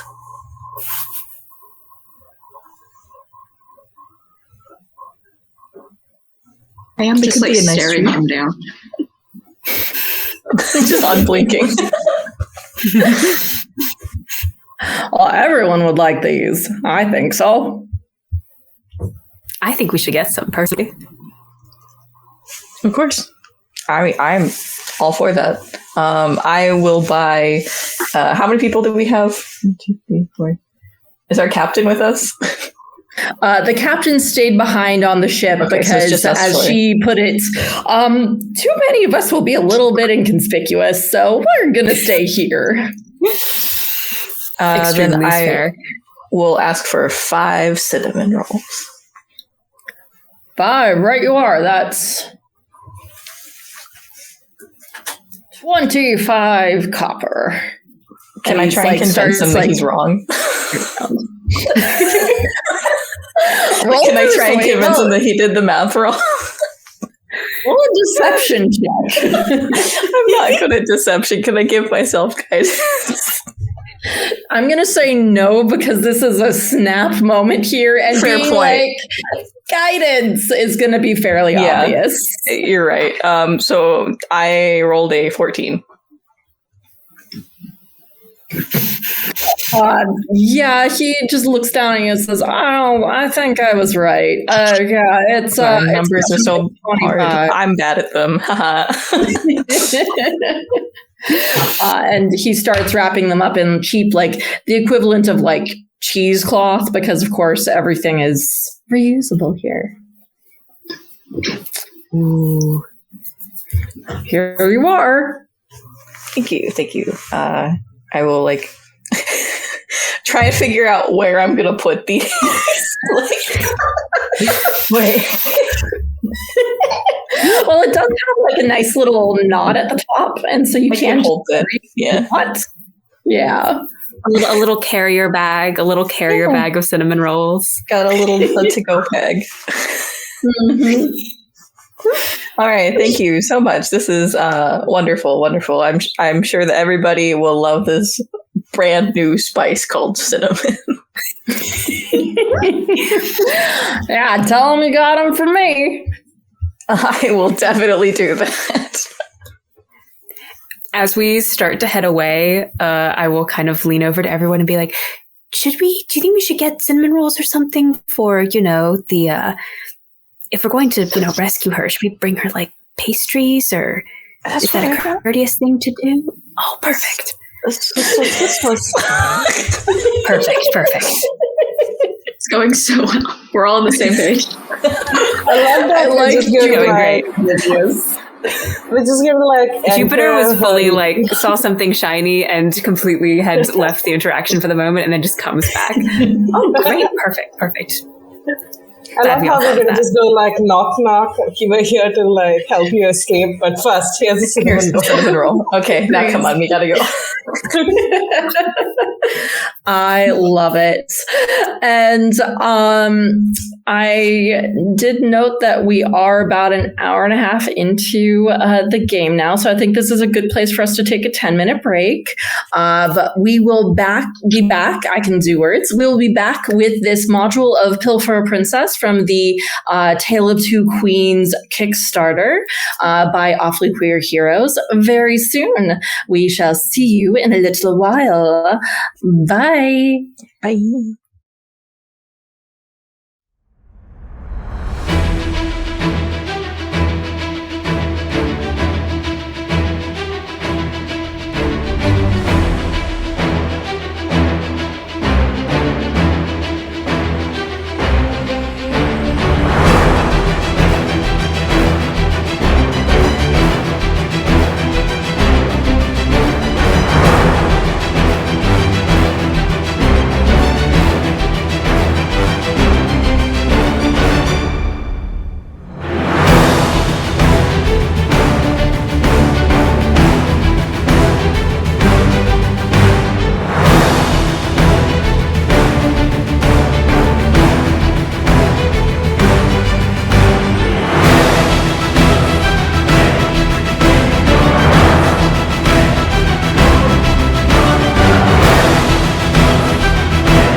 we're back to the second half of our game of Pilfer a Princess from the Tale of Two Queens adventure module from Awfully Queer Heroes. There, I got all of the words out. I'm very proud of myself. But we are now in the city where Princess Elena has been trapped by her dad, King Callum, who does not want her to marry her lady love, the pirate queen Tidesong. And our lovely crew of pirates from the Rainbow Revenge are now trying to rescue her from this tower. They have purchased some brand new spice cinnamon rolls and are venturing forward. So what exactly would you like to do? I would say that it's about mid-afternoon at this point. I think we were looking for Marin, our stable boy, I believe. Yes, yep. I think that we're currently trying to see if there's any way we can get close to the stables or run into that person. Mm-hmm. And the nice thing about Becca's spell, which, by the way, how long does that spell last? 1 day, it says. It doesn't say like 24 hours. It just says concentration up to 1 day. Okay. Well, much like your GPS, anytime you say, no, I don't like that route, I'm going somewhere else, this spell continues to adjust for your location. While I'm buying cinnamon rolls, it's just like, do a U-turn. Do a U-turn. Yes, so it is giving you continually the direct route to Marin. It has shifted a little bit, but then it shifted back. Okay, so if we want to find Marin, he's still up towards the castle. We can scout ahead, like the path up there, see if, like, how heavily guarded it is. Maybe the stables are outside the gate, and that would be very convenient for us, but they could possibly be beyond. But just getting that lay of the land could be really, really important here. If it would be helpful at all, I can either run ahead invisibly in person or look ahead with magic to see if we can just wander up there or if it might be a problem. If you want to do that, that wouldn't hurt. Yeah, I just watched my video go away and come back on the stream. Yeah, that distracted me for a second because I was like, oh my god, Anya's gone.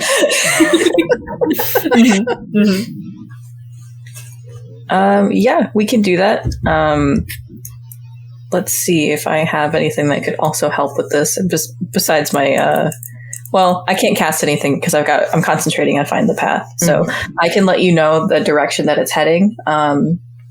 We can have you scout ahead a little bit, like we stay behind. And if the path is like clear enough for us to continue moving forward, you can let us know. Right. That sounds great. And Jupiter will go invisible with a little kind of crack of glittery lightning, and we'll start. I'm not going to go too far completely away from the group, but we'll start kind of moving in advance, trying to see if there's any guards or anybody that would stop us from just casually wandering up to the stables. Mm-hmm. And so you make your way and you realize that this is a vast maze of like streets and little cross sections. It's very clearly a city that has just built up over time, and there was no structure to, like, no order to how the streets were built up. But you do go ahead and roll a survival check for me. Ooh. As you are trying to find your path with no guidance beyond what Becca told you before. That is a natural 20. Wow. through some miracle +0. So with no added modifier in any way. Uh-huh. Just a straight 20. So that's a straight 20. Oh. I love this for Jupiter. This should not work. This would be a problem for most people. However, Jupiter, you know cities like this. You know exactly, like, there is a method to the chaos.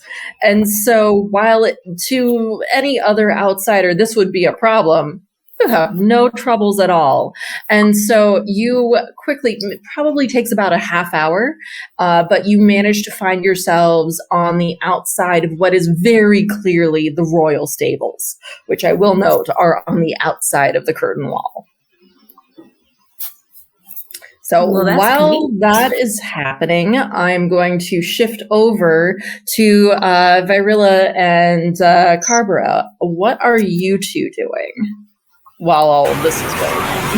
Just want to check. So Karbara has her navigation tools out, and she's going to use the help of her orb of direction to kind of just, and the general way that they're walking, to just essentially capture the quickest way back to the port, where the king's port might be, getting like a gauge of, how high the walls are, how many guards are there stationed at different points, things like that, how high the tower looks from here, how high the window might be.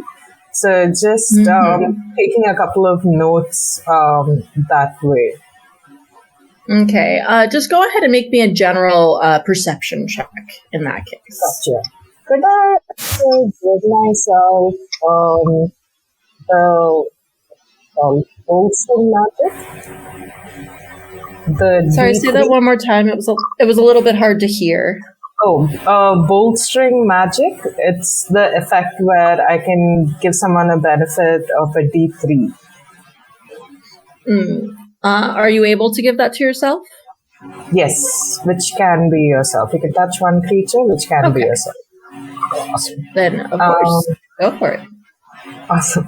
So that is... That's my perception. Yeah. Okay, so that's a 19 on perception, plus plus a 3, so that's 22. Okay. You make quick work of noting all of the the height of the walls, the buildings, the number of guards. You do note that there are a lot of guards in the uniform of, they have all of the same kind of armor. They have, is the word tabards? They have the fabric, and it has this emblem of a star, a giant silver star on it, as they're just making the rounds. There is easily, in the span of this half hour, pairings of half a dozen guards that go by. So 12 total that go by in this space. Clearly just making the rounds, keeping an eye on things. They stop a pickpocket down the way and send them on their way because it's a small child who they're just just stop doing this, and send them off without what they were trying to steal. Then Vyrelle, what are you doing here? Hold on, let me check if I have it correct. I was just looking at it and I never checked if I prepped it. Could I cast, similarly, I'd like to cast True Seeing, to check if there's, basically the same thing, but are there any arcane wards? Are there any especially abjuration wards on it, or any arcane defenses here that would be a problem for us? Why am I using True Seeing for this? I don't know. Hold on. Let me read what True Seeing specifically does. Yeah, please do. For the duration, the creature has True Sight, notices secret doors hidden by magic, and can see into the ethereal plane, all out to a range of 120 feet. True Sight will give me things like I can see invisible creatures and objects. I automatically detect visual illusions, and I succeed on saving throws against them. And I perceive, well, hopefully there are no shape changers around here. Okay, go ahead and roll then. It's a good thing our shape changers left. Okay, actually not really as bad as I thought it was. 21. 21. So as you're looking around, so remind me what specifically you're looking for here. I'm looking to see if there's any I'm mostly looking to see if anything is anything presenting as if it's different from what it really is. Like, oh god, that was the weirdest way to phrase it. No, I understood what you meant, however. So as you are looking around, you do note that many of this is a general marketplace, but all walks of life are here. Like, there are several nobles and middle class, like all sorts, street urchins, everything. There are multiple people who look very upper class, noble, that kind of thing, that there's something about their appearances that is a little bit different, a little bit changed. You do also spot that there is an invisible creature winging its way around the marketplace and snatching things from some tables just randomly from time to time, mostly little shiny things. And you make out, and are you able to see fully what things are? True Sight I would perceive the original form of a shape changer or a creature that is transformed by magic, and if it's illusion, I see straight through it for what it actually is. Okay, yeah. So, interesting. You see wings and you see a draconic shape. You get the sense of some fey trickery afoot. I'll put it that way. But the people who I described before, it's very clear that they are using spells to augment their appearances to look nicer, in their opinions. But there's nothing at the moment here in the marketplace that looks like in the marketplace. No. Okay, that's good. No sort of security to be concerned about, just vanity. Mm-hmm. Vanity and a tiny little critter stealing stuff. Who are we to judge on that front? Honestly.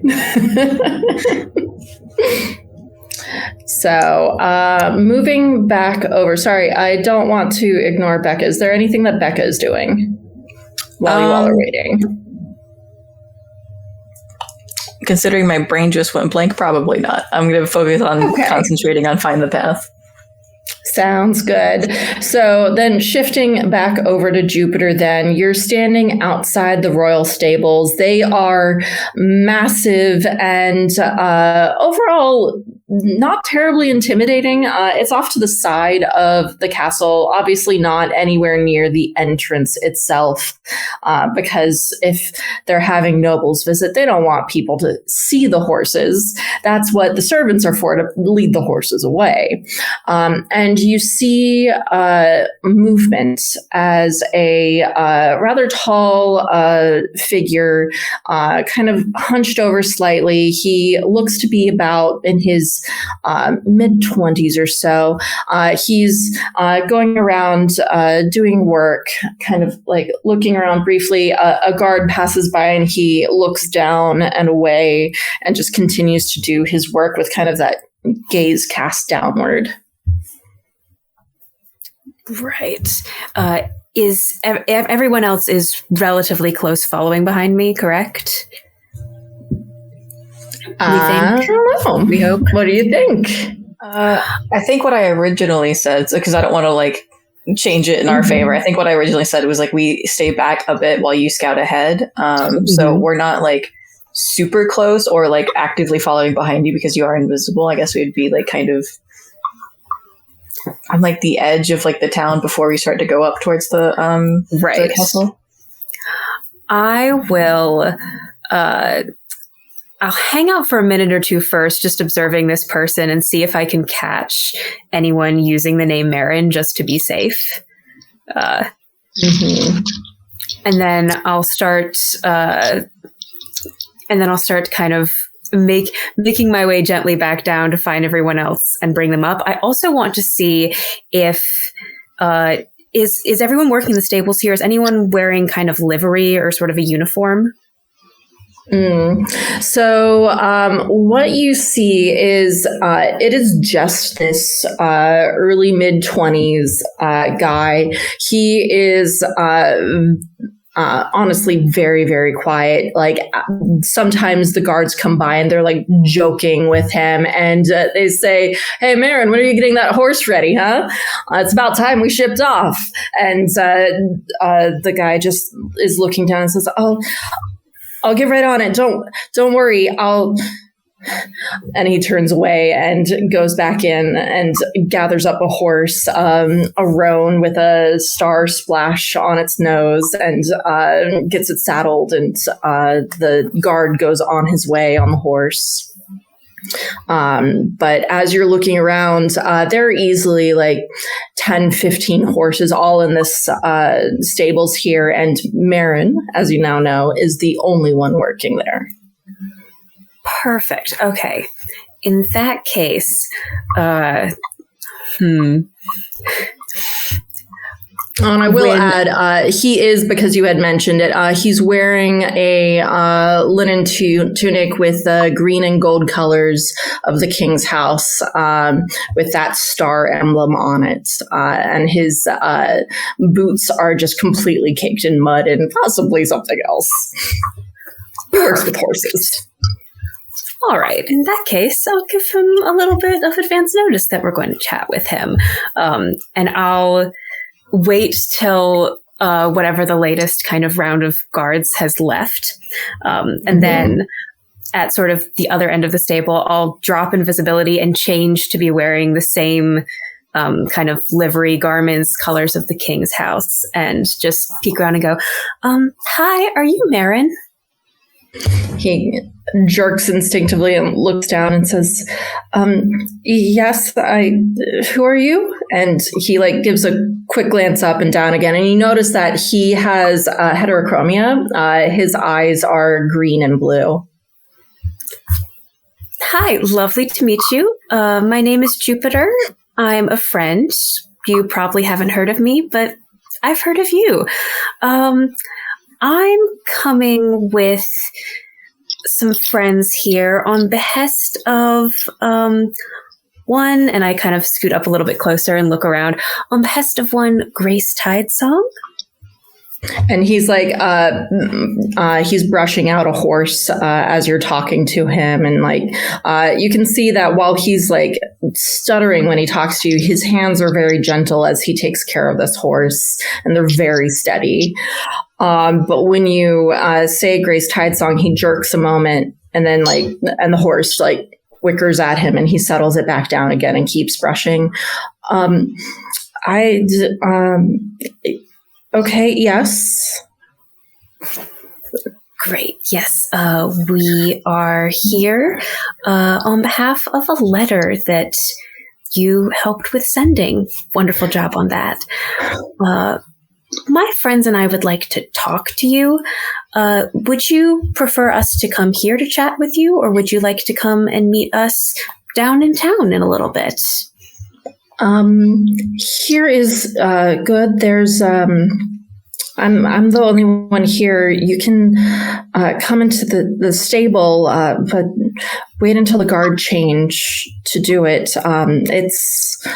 He glances up at you. I don't get many visitors. He looks back down again. Okay, we will be sneaky and subtle. Thank you so much.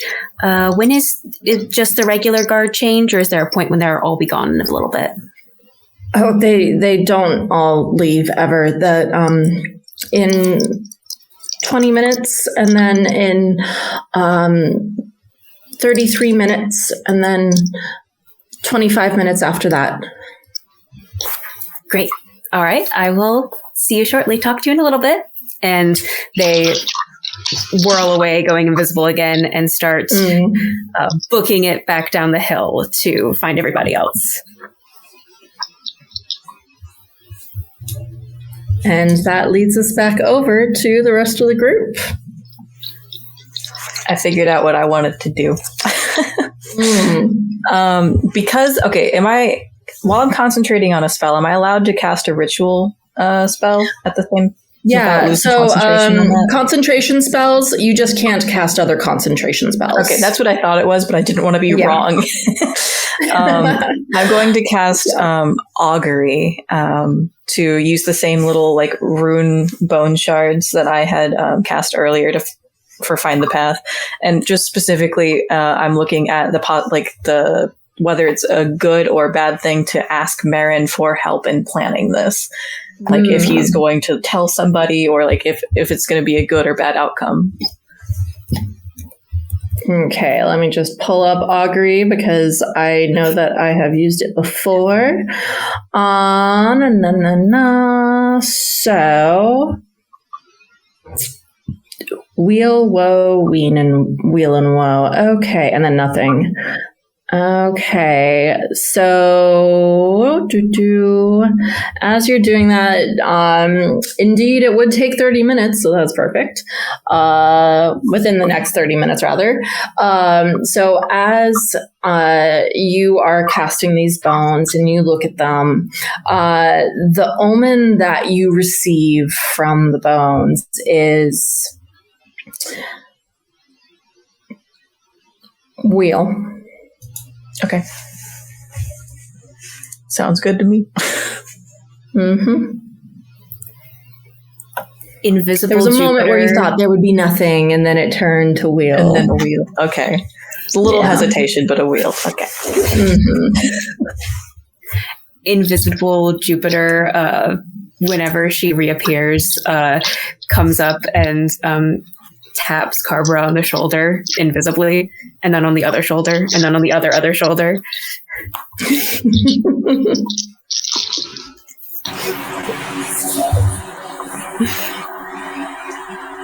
you feel that? Do you feel that? There is a presence amongst us. Benevolent spirit, are you here to warn us of something? Jupiter just comes into view, like directly in front of you. It's me. My God, they're all together. So I found Marin. We should probably go to the stables to talk to him, but we need to be careful of the guards changing, which is happening kind of every 20-ish minutes or so. Okay. So we need that should be easy enough. Should we go now or at night when maybe everything's a little more relaxed? It seems like the guards don't ever really completely go away, so we're probably going to have to time it precisely either way. What about other townsfolk if they see the princess leaving? But actually, we can make her look like someone else. Yeah, don't worry about that. I can handle whatever anybody sees. Disguises are the easy part. Did he say how we could get in? Or how far we'd have to go up? That's what No, we're going to do. we're going to go just chat to him, I think. I figured it was best for all of us to go and talk. We'll all likely have very different questions for him, so. Exactly. Best to get all the information that we can. All right. I would say lead the way, but I know exactly where to go, so I'm just going to start walking. You have to wait.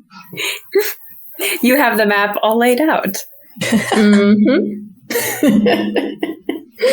And you make quick work rather than the half hour, because of course there's the whole it's much easier when you know where you're going. to get somewhere. So it takes you probably about 15, 20 minutes to get to the outskirts of this area where you can see across the way the stables. Becca, because you're taking the lead here, go ahead and roll a perception check for me to see about those guards. I will do that. My cat is also spinning in circles and won't stop. I don't know what she's doing. So if you hear anything... check. She's making a perception check. A good point. I rolled a 27. Amazing.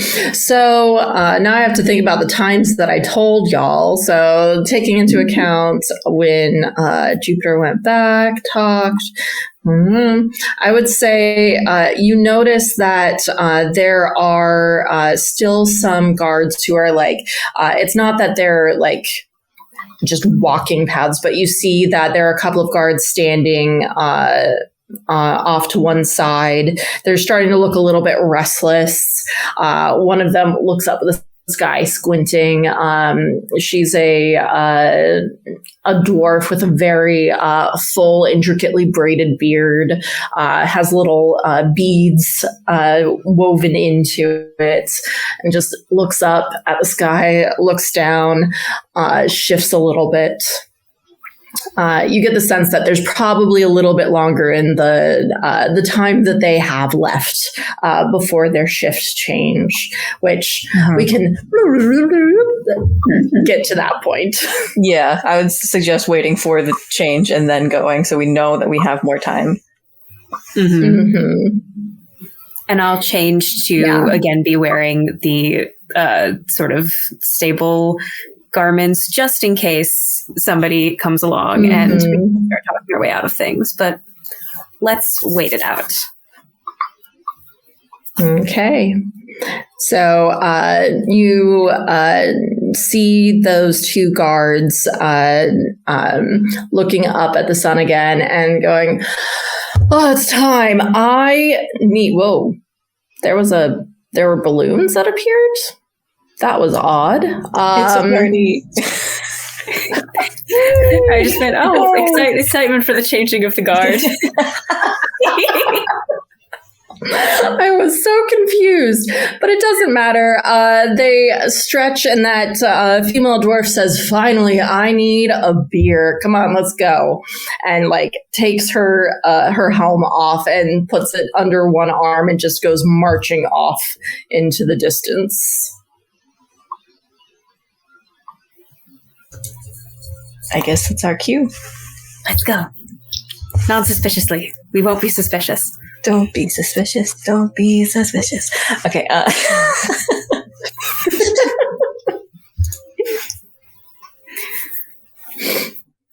And I'll lead the way and kind of slipping in and just, Marin, hi. Me again. Hello.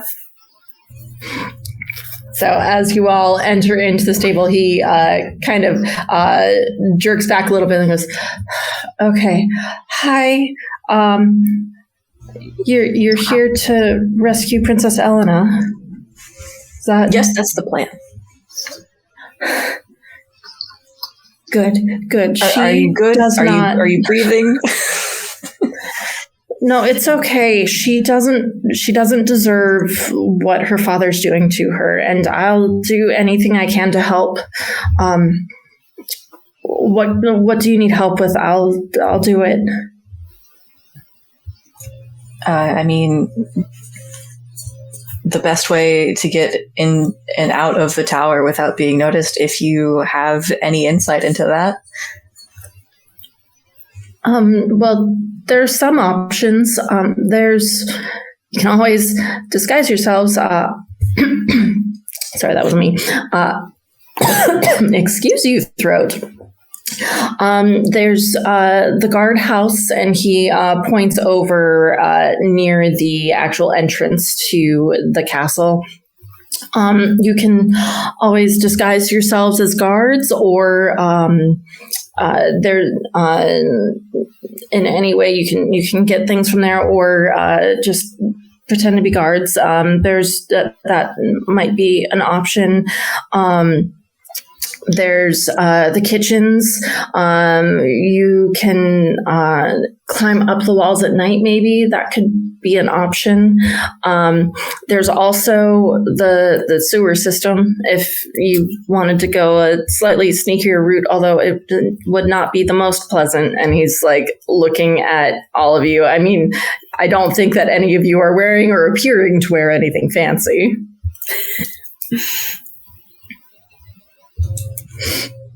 Nope.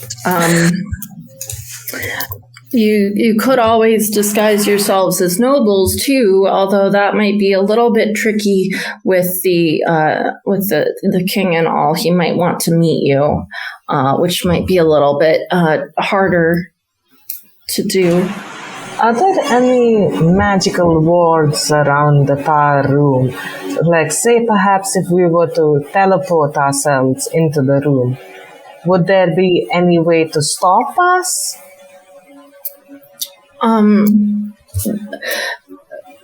There is, yes.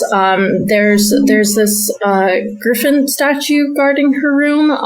It's not anything that you can just bypass like that. It's locking her in there. I haven't been able to figure it out. This is on the outside of the room or inside the room? Like, say perhaps we don't have to go, we can get in from outside the window. There's no way to get in.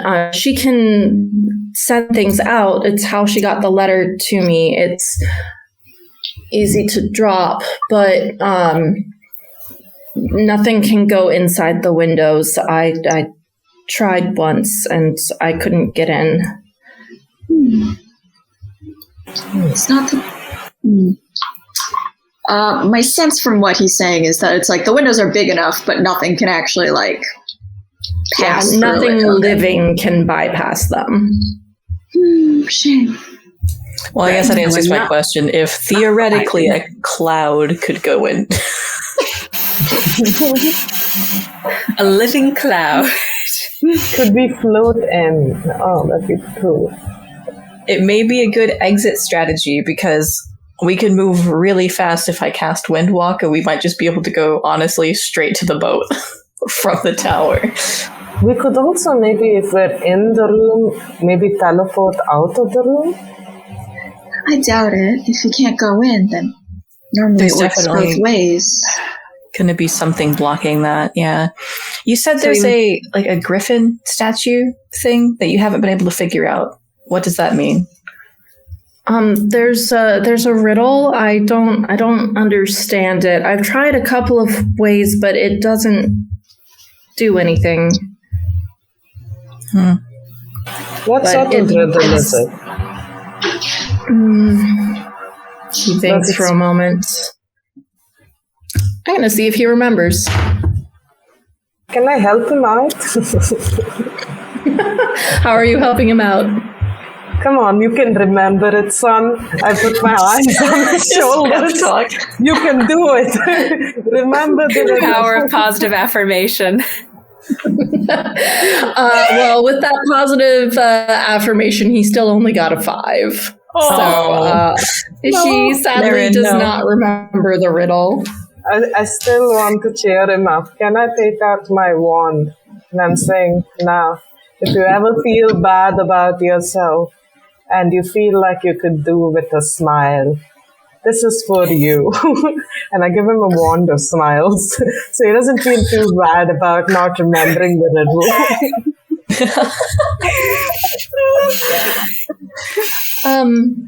Thanks, I think. I don't... Okay, and he stuffs it into his waistband. Remember, it only really works if you really want to smile. What happens if, does the griffin just keep the door locked, or does it do anything else? What if I just made a really big hole in the door? What happens? Well, if anything happens to the griffin, from my experience, it calls the guards. It sends up an alarm pretty loud. I got in a lot of trouble. Do you happen so I stopped doing that. Do you happen to know if there's like any rooms above or below where she is? She's at the top of the tower, but there are guards stationed on some of the floors below hers, and it's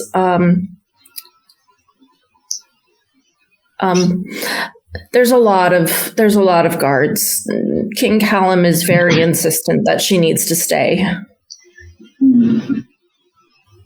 Well, walls are not a problem for me, at least, but I just need a good place to put it.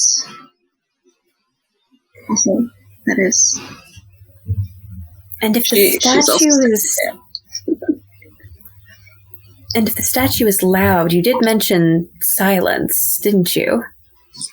I did, but does it, what method does it use to call the guards? Is it just really loud?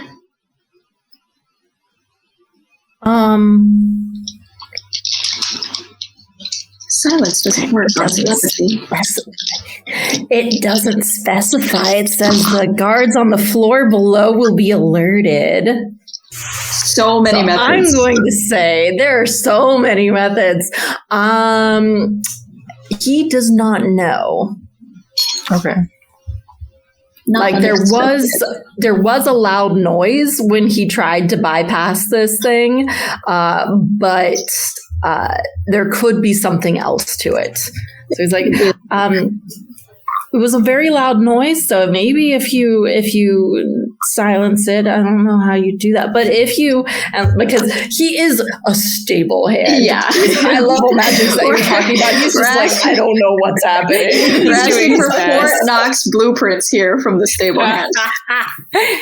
Give us the architectural layout now. Yep.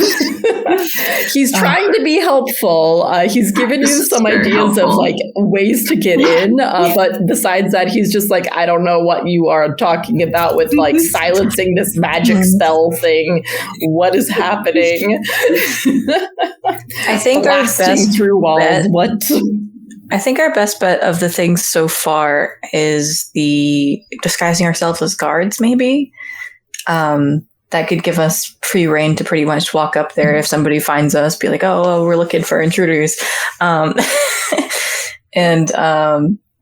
hopefully bypass any suspicion that way. But then the gargoyle is there, and we need to deal with the riddle you said? Does solving the riddle, disable it? Is there a way to, I don't really know magic that well, but is there a way to maybe dispel that magic?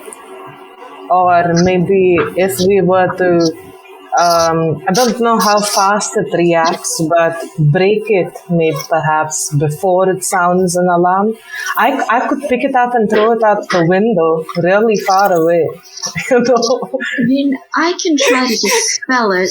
Dispelling is my specialty of things. But some things can't be dispelled, and I wouldn't know until I looked at it. It seems like either way we'll need to get up there and get you a closer look, right? Yes, and I agree that disguising ourselves as guards seems like quite the smart plan. Is there a specific time that might work best, Marin, or is it just guards all day and night? Guards all day and night. There are less guard changes at night, though. They tend to have longer shifts, which they might get a little bit bored. That's good. So maybe we show up a little bit before the next change and say, hey, we're your replacement, and hope that we have enough time to get into the room before. That could certainly be worth a try. Capitalize on the boredom. Yeah, they'll probably want to get out of there, so if we show up early, maybe they won't question it. Ooh, I like that. I like that a lot. There's a lot of ifs in this plan. I like it too, and I'm making a note. Don't forget about that bet with Jules as well. We need to try and get out of this without alerting anyone. I mean, the terms weren't not alerting anyone. The terms were nobody following us back to the Nobody's ship. following us. That was the terms. So if we turn into wind and vanish, they won't know what ship we're going to. All right. Is there anything else that we think we need to know?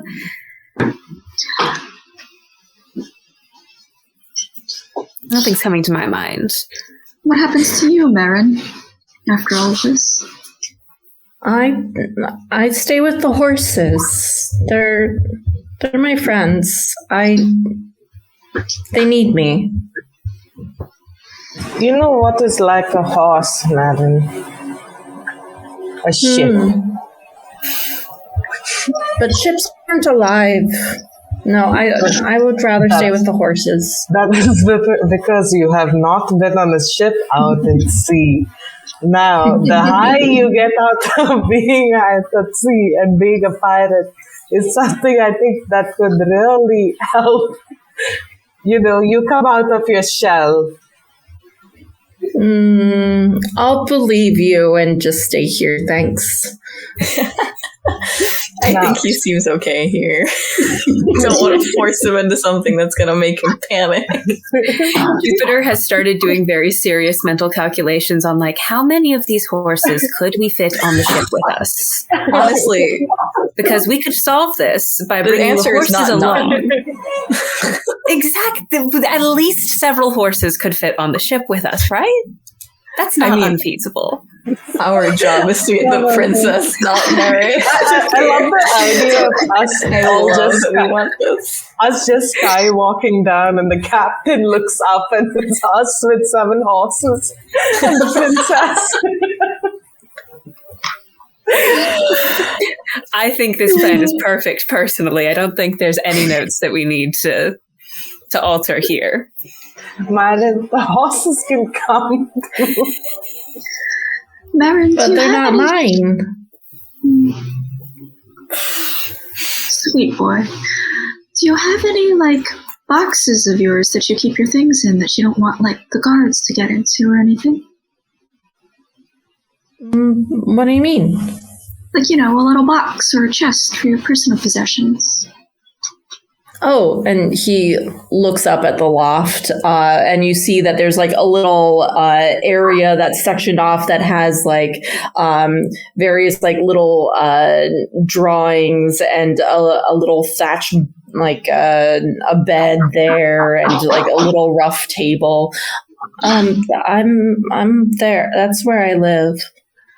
I can lock the box for you so only you can get into it. Keep all of the people out. You'd like, for your help.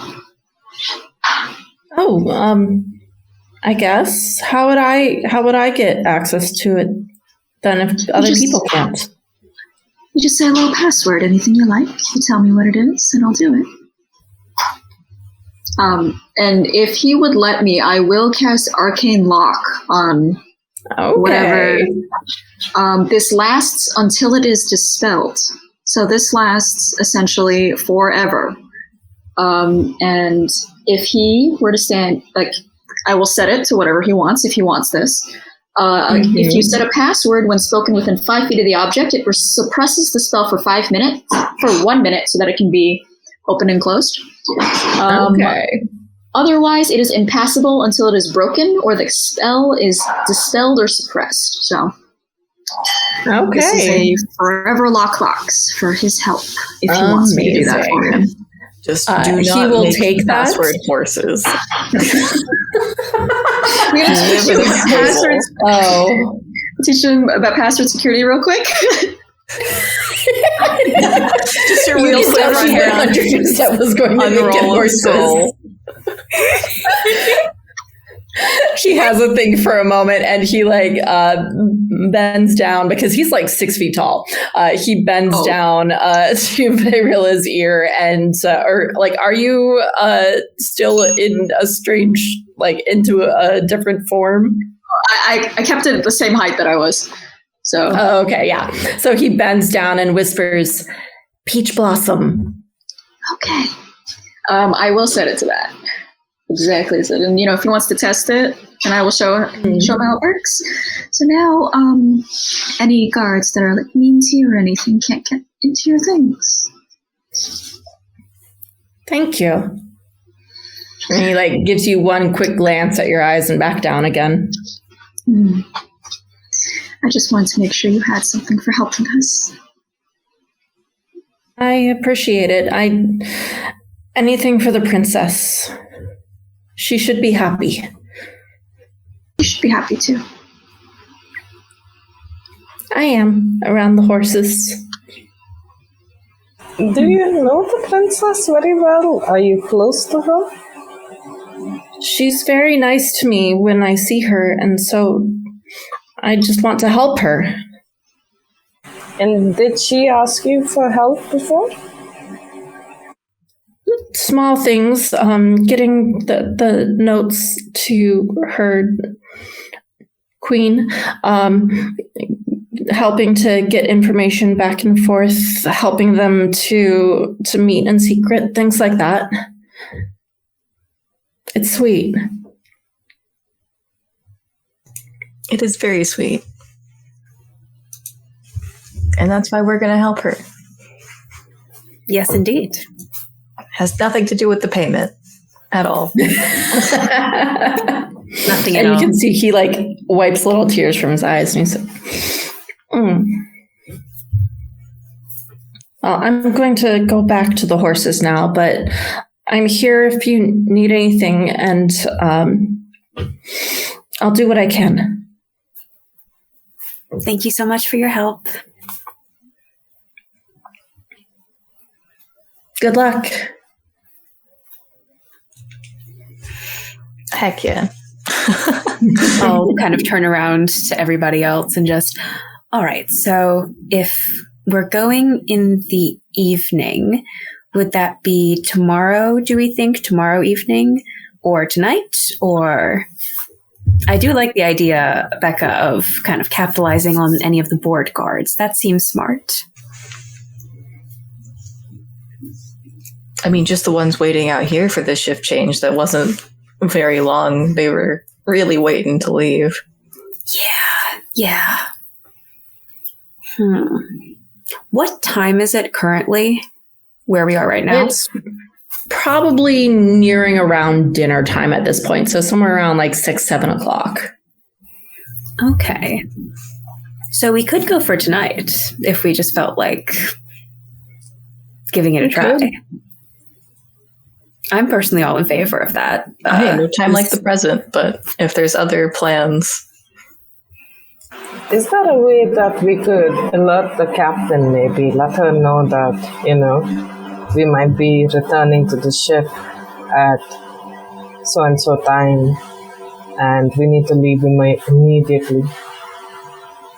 Maybe we can just go back real quick. Yeah, we could run back, and then you could cast your telepathic bond as well right before we head out. Right.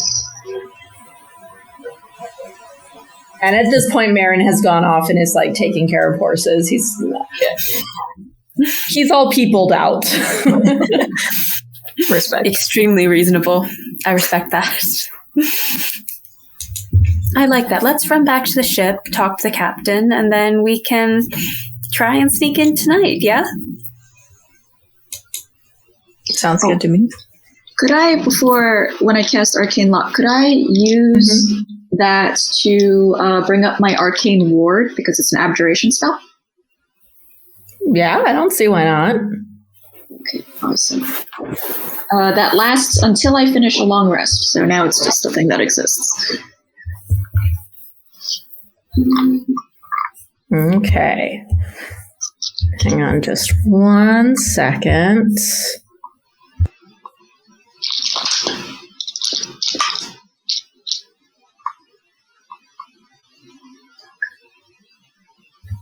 I have learned that direct messages within here only work for the director to us and not the other way around. So just send a quick message.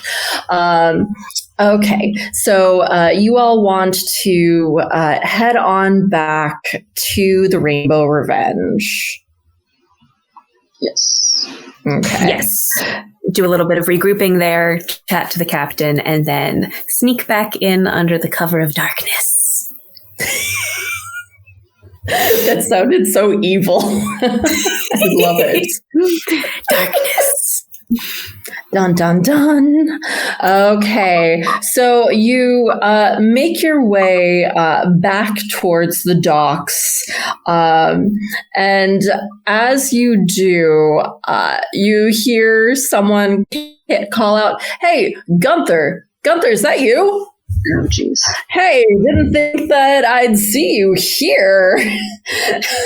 And there's this tall for a dwarf, but a very tall dwarf who's just like meandering on over. He has a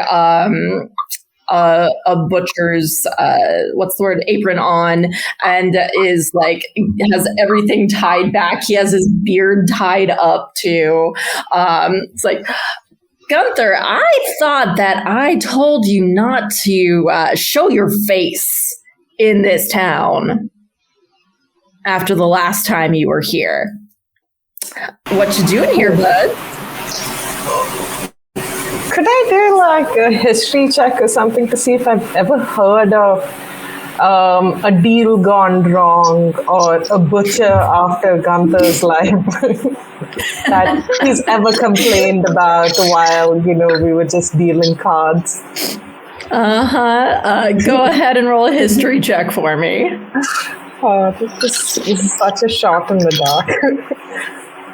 Oh my god, that was actually pretty horrible. I don't know why it looked like it looked like it had rolled an 18, but it's showing a 6, so let's go with the 6. Okay, you have no idea who this guy is at all. You've never heard of him. You've never seen like a very tall dwarf, probably half dwarf, you would guess. You would probably know about him to some degree. You've never heard of him. It's been tough times. I don't know what to say, honestly. It's just been hard, but sometimes you're forced to go to places that you don't really want to and you're not welcome to anymore. And that's just what's happened to me now. I'm in services of that ship over there. I point to a random ship. They told me that if I want to keep my job, if I want the space on deck, I need to go and try to sell their stuff. Which reminds me, would you be interested in this? And I take out like a small medal and it has like a conch insignia on it. Now, anytime you want to get primo fish, this could come in handy for you. Get you a little quicker underwater. So I'm gonna have you roll a persuasion check with disadvantage. Oh my god. My persuasion is a +1, so here's hoping. Okay, the first one's a 12. Ooh. Second, is a 10. Ooh. Yikes. He immediately takes a butcher's knife from his belt, flips it up, and says, "You need to leave right now. Get out of here." No problemo. She just kind of like just waddles her way back. And I'm going to take the long way around to get to the Rainbow Revenge.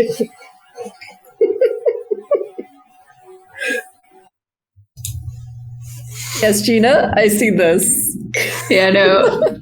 Vyrelle was standing way off, and she was going to banish this guy if anything real. I had plane shift ready. I was this guy in the hells.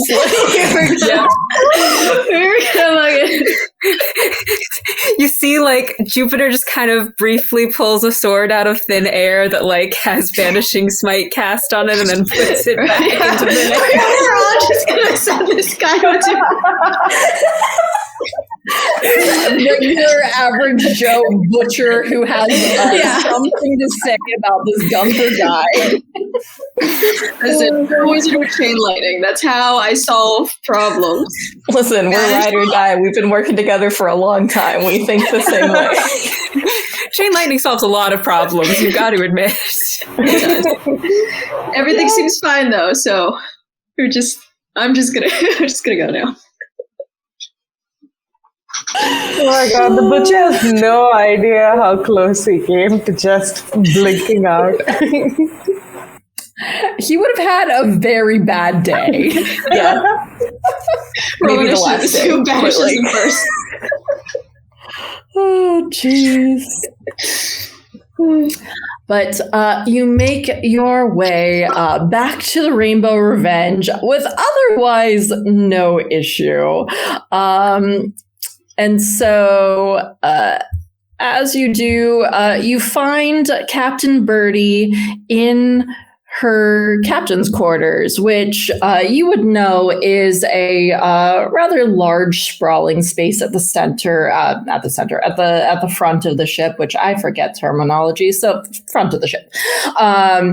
There is a really large section that has like a couch and armchairs, a really nice ornate rug. There's a globe in the center and another large table with a map splayed out on it with like little weights of various kinds on it. There's also a rather large bookcase filled with romance novels. And Birdie is currently just sitting in one of the armchairs, like legs up on the arm of a chair, and has a book in hand, is just reading it. Such excellent decor taste. Mm-hmm. I would say that we definitely return and start to catch her up to speed, which Jupiter does with, as always, just too much detail on extremely minute. About 5 minutes are spent detailing the entire cinnamon interaction, and then extremely specific details that are not needed go into it in this long rambling story. But I recap them on what our current course of action is. Do you have one of those cinnamon rolls for me? That sounds really good. Yes, I do. I pull out the cheesecloth full of them. Ta-da! Thank you. Really quickly. We are going to save one for the princess. Sorry, say that again? Sorry, as you're drinking water, I'm asking you to repeat yourself. Yeah, I said I could warm that up real quick, and I'm going to do that, because prestidigitation can do that. Mm. Hey! I put and they immediately take the biggest spiral, like, it's delicious, and like hands it, like offers it to someone else to take a bite of too. Okay. I'm not going to turn down a sweet treat. Hell yeah. Yeah. I reach out with, I use lightning lure to just like take a little tiny, to zap a little tiny piece closer to me into my hand and take a bite. I thought you were going to say like take it as like I'm about to take a bite. Just like, mine now, mine. And that warms it up in the process. It's perfect. The ideal cantrip. Okay, well, you're going to rescue the princess tonight then? Yes. Yep. Okay, I will get things ready then. Be careful, be quick. And hey, if you don't get anyone coming after you, I hear you have a bet going on. That we do. So, Get prepared to eat a lot, Captain, because Jules was on garbage duty. good luck with that. We'll see how it goes. Crossing our fingers. Could we? This is a real quick thing. Could we take a short rest while we're here? Because it's absolutely. Yeah, because it still seems pretty early in the day. Yeah, that would be no problem at all. You can easily spend an hour just hanging out, waiting for the sun to set. Leave around like 8, 9 o'clock. It's what season is it? We'll say that it is springtime, but it's an early spring, and so the sun still sets relatively early. Okay. Cool. You look like you're thinking. I'm trying to decide if I have anything that like resets on a short rest that I've actually used, and I don't think I've used anything that resets on a short rest, so we're good. Okay. I was doing the same check, but I reset everything on a short rest anyway, so I should be good. Yeah, okay.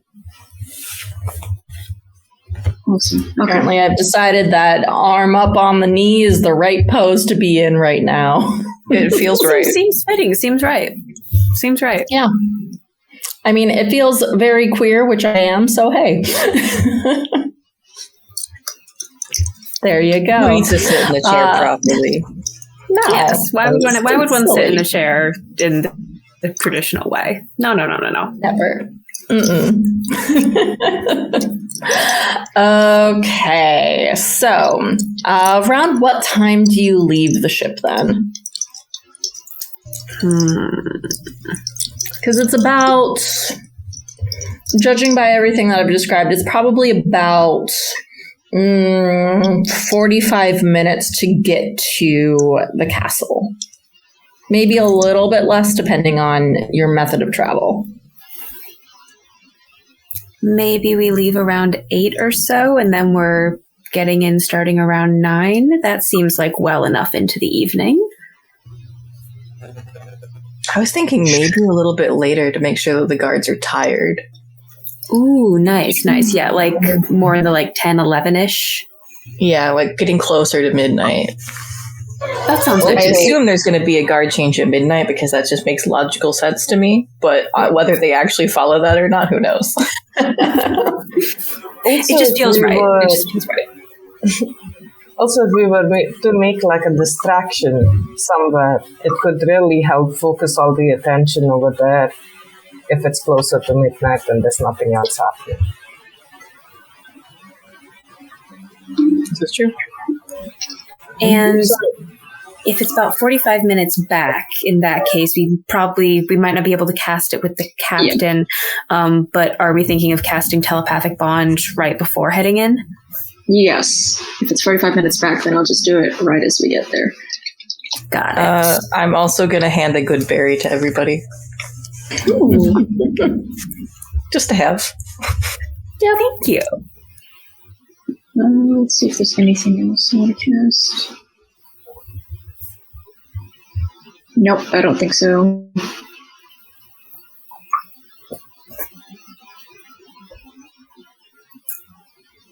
I don't think I have anything else to cast in the moment. I'm just ready to turn into any clothing I need to, and talk anyone out of suspicion with magical charms if needed.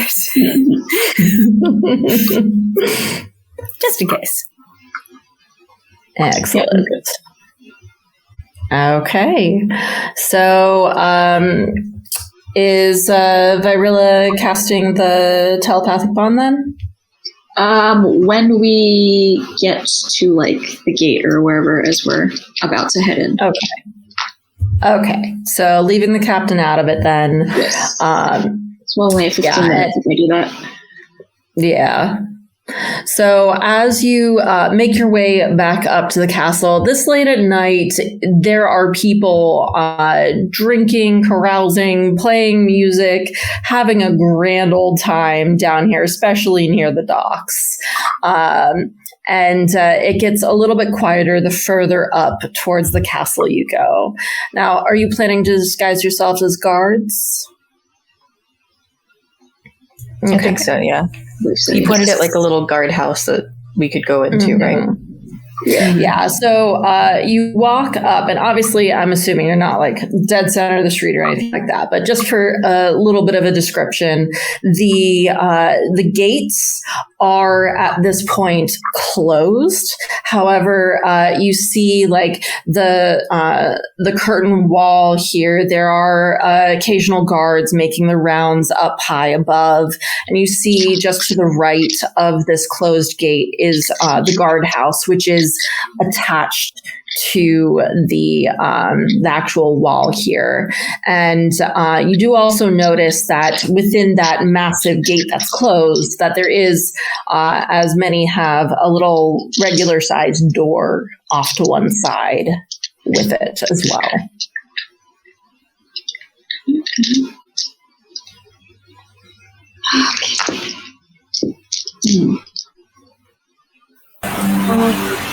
Do we go in and take them out, or just go sneak past it and head inside? We should keep it as casual as possible until necessary. I think so, yeah. I can give us pass without trace. I will go ahead and cast that on us, so that we all have a plus 10 to ourselves. And are we planning on stealing guard outfits or using seeming or some other illusion to just look like it already? I can adjust. I can adjust. Let me see if I can adjust seeming without having to recast it. I can definitely readjust just for me, but I'm not sure about everybody else. It doesn't say I can't. It's like 4 paragraphs of text. It doesn't say I'll just recast it. Yeah. And if somebody wants to steal a guard outfit at any point, you are free to do that. Because this does, as an illusion, it does not hold up to physical inspection. So if anybody grabs any of you, they will notice that you are not wearing the correct outfit. So I will do that for now because it's easier. But if you feel like stealing an outfit, I will not say no. Okay. I'm going to steal extra ones anyway, just so we have one if the princess needs it. But and I will note, my interpretation of that spell is that you can only choose the appearance once, and then you have to recast it. I know there's just a basic skim of it. It makes sense. All right. Oh yeah, it's only 5th level. Yeah. So sneakery while wearing our totally not flimsy illusion outfits? Well, we do have to get into the guardhouse yet. And hopefully if we can avoid being seen, that is like ideal, right? That we don't have to answer questions. Mm-hmm. Okay. So, is Jupiter disguising themselves as a guard to start with? Yes. I definitely am, just because I can do that on my own with my own appearance. Okay. So, I would say,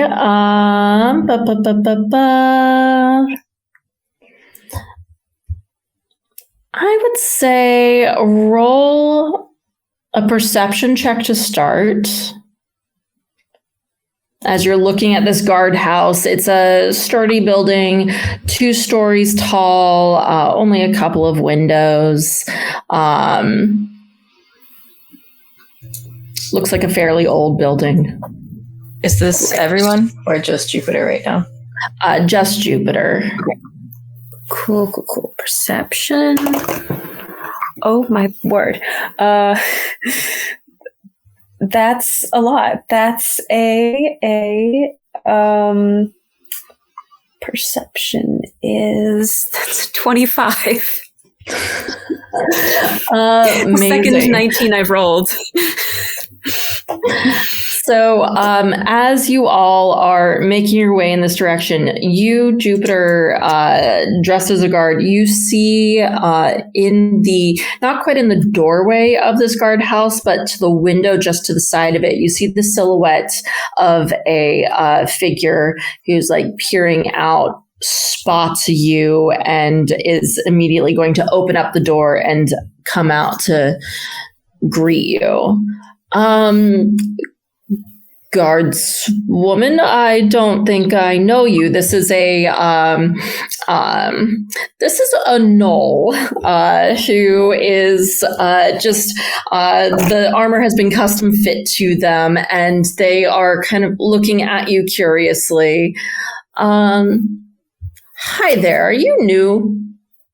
Hi, yes, I absolutely am. So sorry to trouble you. I'm new, just started here. Name is Guardswoman Mars. I was here earlier over in that area, and I point somewhere a little ways away from the guardhouse, enough to try and maybe create an opening for people to sneak past in the background. And I think I dropped one of my hair clips. Have you seen anything over there? Okay, so I'm going to need you to roll a deception check. And if everyone else is sneaking around behind you, I'm going to need you to roll stealth checks. Now, given that I am trying to pass myself off as a different person, would the actor feat give me advantage here, perhaps? Yes, it would. Delightful. I approve.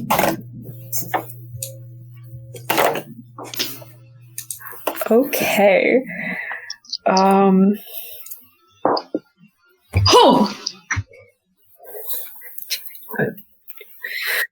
28. I love Gena's look right here. Oh no. That first. We'll get to me. Okay. That's a 14 plus 10. Okay. 24. I rolled a natural 1 because I'm rolling at disadvantage. I rolled a 29 and then a natural 1. I rolled a 5. For a total of? That would be 1, 2, 3. That would be a 12. No, a 13. I got a 15 total. So I will say that nat ones outside of combat don't actually mean anything. Technically. Not very graceful. Rules is written. It's still not great. Not great. So our deceptive Jupiter over here is like fully convincing this guard who tells you that their name is Eamon. And is like basically giving you like the full rundown of how to be a guard and how to be promptly on time because you are 15 minutes late for your shift. What are you doing?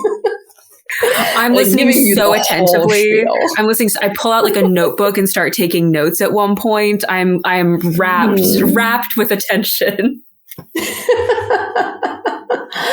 And is like fully distracted and actually thinking about it now, given that, Gena, which one of your rolls was the nat one? Was it the first or the second? It was the second one.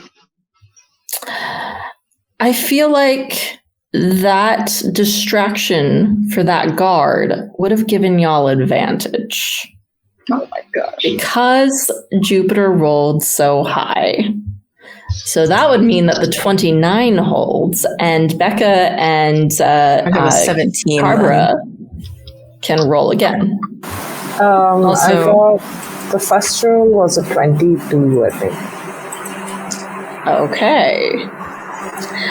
Just given how well things went with Jupiter distracting the guard, it just makes logical sense to get advantage on that stealth check.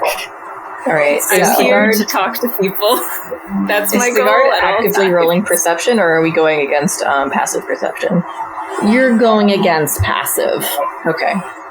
Which is not very high. If he was not distracted by Jupiter, then things would be different. And he would be actively like looking around, trying to spot people. But his full attention is on this incompetent new guard that he has to redo training with. He's lucky. I would have zapped him with lightning otherwise. Oh no. I have I rolled woe on my cosmic omen, so I can give a d6 penalty to rolls and stuff, but I can't know the result ahead of time.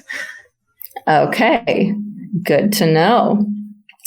And so where are you trying to sneak to? You do see that there is another doorway on the side of the guardhouse, or you can try for that door in the gateway if you want.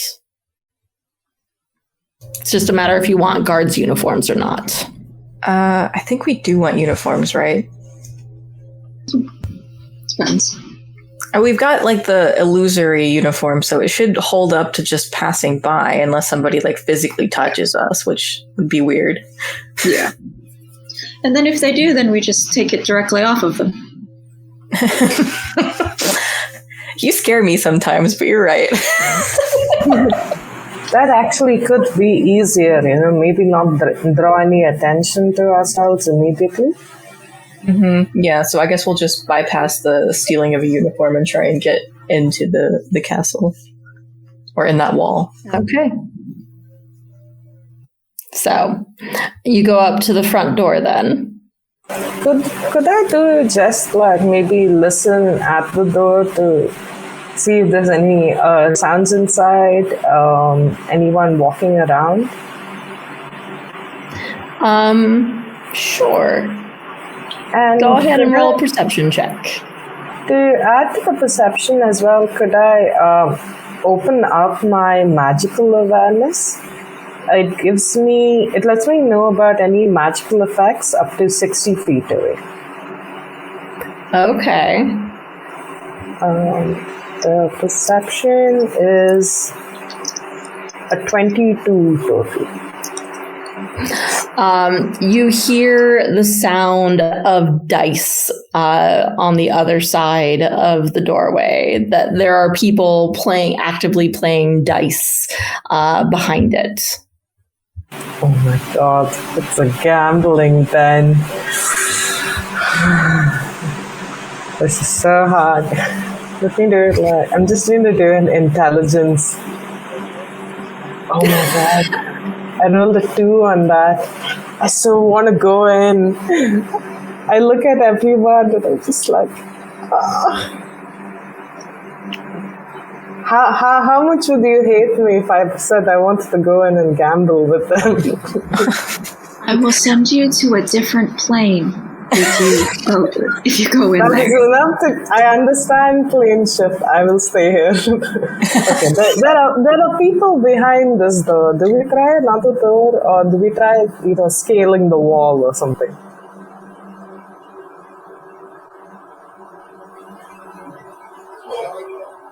I think climbing the wall would be a little difficult to do, so is there another door that we can try? Looking around, you get the sense that this is the only way to walk in at night. Okay. Walk in. What are the other possibilities that we can see that? Hey, scaling the wall? Scaling the wall is one of them. What about a window that we can get in through? I have Windwalk. It's a minute casting time, though, and we're working against time here. A minute, though? A minute is it? If we just stay in the dark, in the shadows, and wait a minute, and then climb up.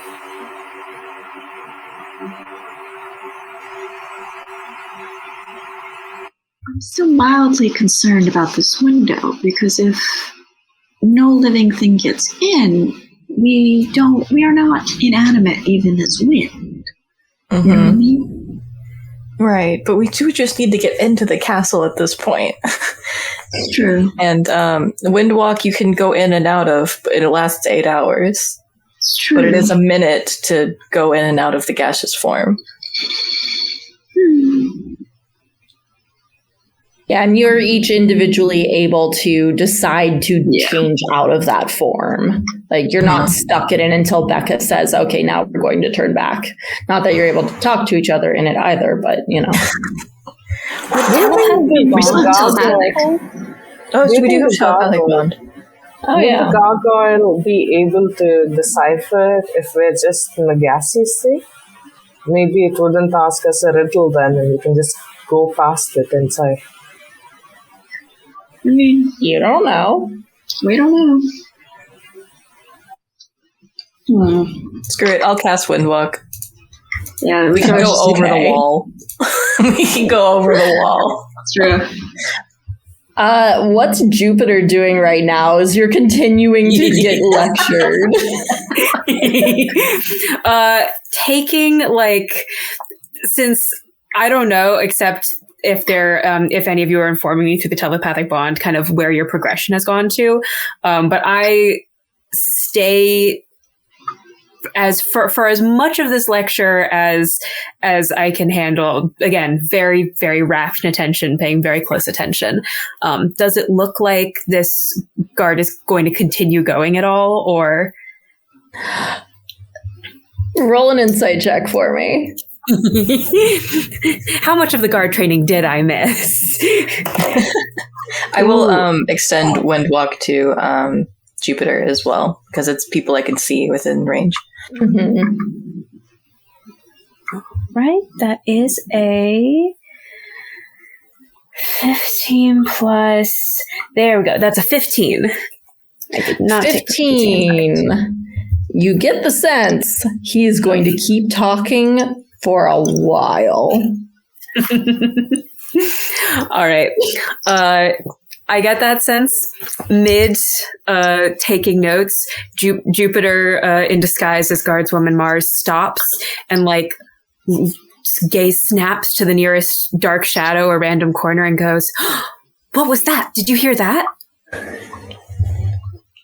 I'm going to say with your previous deception roll, he immediately looks over to where you point and goes, "Wait, what did you see? What was it?" I don't know. It was just some sort of strange. Hold on. Give me just a second. I'll go take a look. And Jupiter sprints off, and the second that I'm out of his sight, goes invisible. And then starts trying to reconvene with the group. Meanwhile, we're turning into mist. Yep. I really missed all of you. Oh, you are missed. Oh, goodness. Oh, gosh. I mean, I didn't mean it literally. No one noticed. No one seems to notice you as I roll on that one.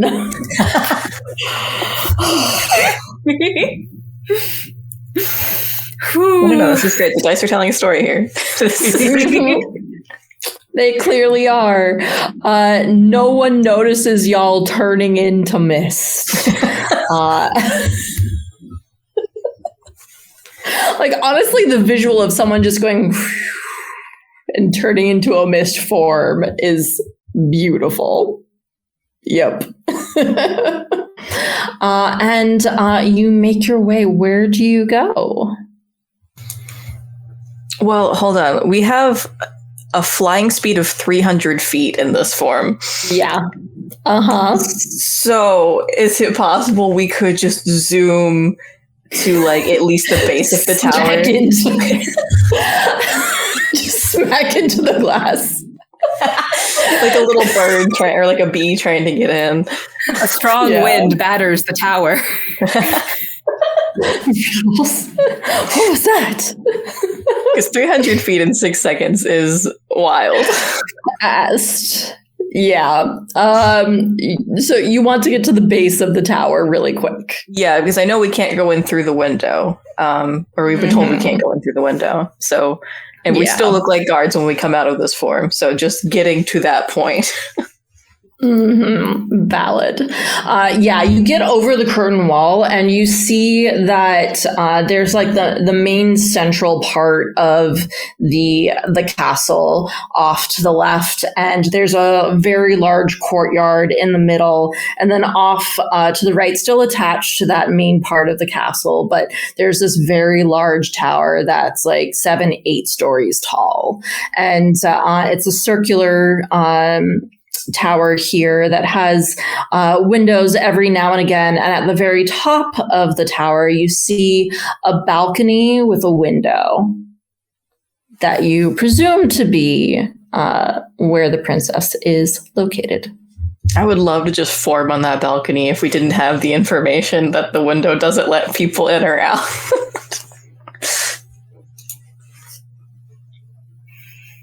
Do we want to try one of the other windows? That sounds like a good idea. How far would we be able to get if we just stealthed through like the roof of each floor? That's a good question. And just keep going straight up since it's just that. Would we be able to get her through the roof? Through the roof. Or like, if we went like Harry Potter about this and we went in the pipes, in the walls or something like that. There is a staircase, just gonna point that out. That's why I said the base of the tower. I was going to say, if we're in windwalk form, which side was I able to be windwalked, or am I invisible? I have up to 8 creatures, 8 willing creatures, and since we have the telepathic bond, I assume Jupiter would be willing. Great. Fantastic. Yeah, and because of the telepathic, you're all able to talk to each other. Would we be able to, do we think, just if we're moving as wind, just kind of make our way up the tower to where that top griffin level is, and then start figuring out things from there? Just for like scouting? Yeah, we could see through the window, maybe. Yeah, because then we could always just come back. If we find another route, we can always just come back down, but we could are quite fast. At least go up there. We are speedy. Yeah, you are surprised with your speed. You go, oh, I'm already here. Okay, so zoom, zoom. Is there anything that we notice on the way here? Either with our passive or by trying to notice essentially how many guards on each floor? Does the king's voice seem to be coming from any floor in particular? I just realized what my passive perception is. What is 21? Oh. Dang. I didn't even look at that when I was making my character. What? Wait. You see that is all. amazing. So what, because I heard multiple options, did you all want to go up the tower in gaseous form, or did you want to go on the balcony? My vote is for going up the tower in gaseous form, just because we know that the balcony seems like it won't let us through, though we could potentially see into the room, and we did want to get a look at the griffin statue. And also be great to, like, if there's no guards near that statue, then we can just like become ourselves again. Yeah. Take a look in some windows as we're going up the tower. Yeah, it will also be interesting to see whether the griffin actually asks us any questions while we're in gaseous form, or we could just go through the door.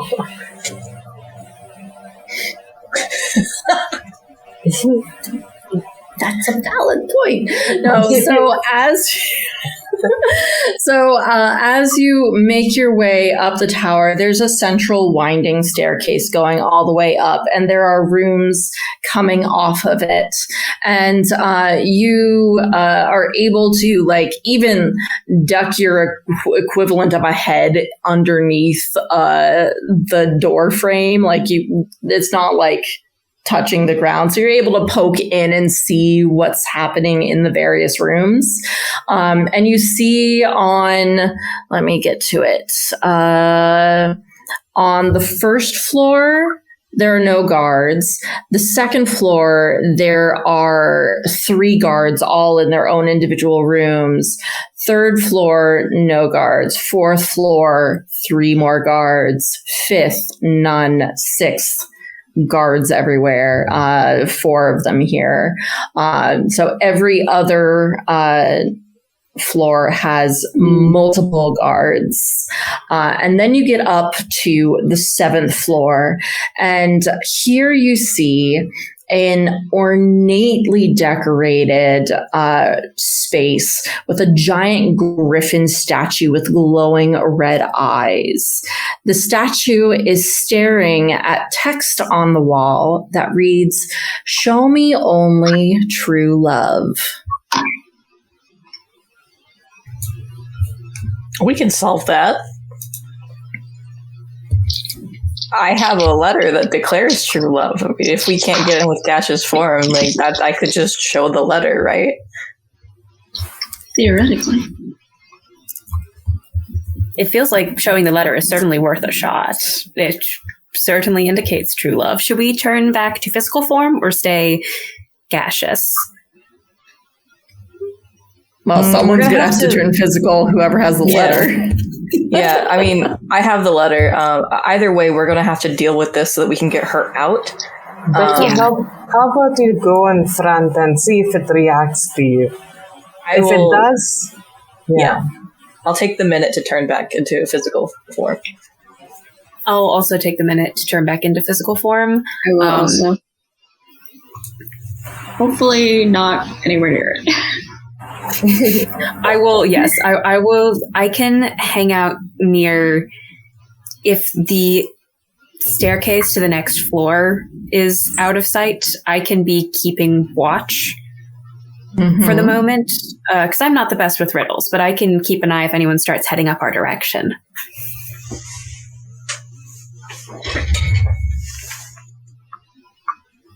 Okay.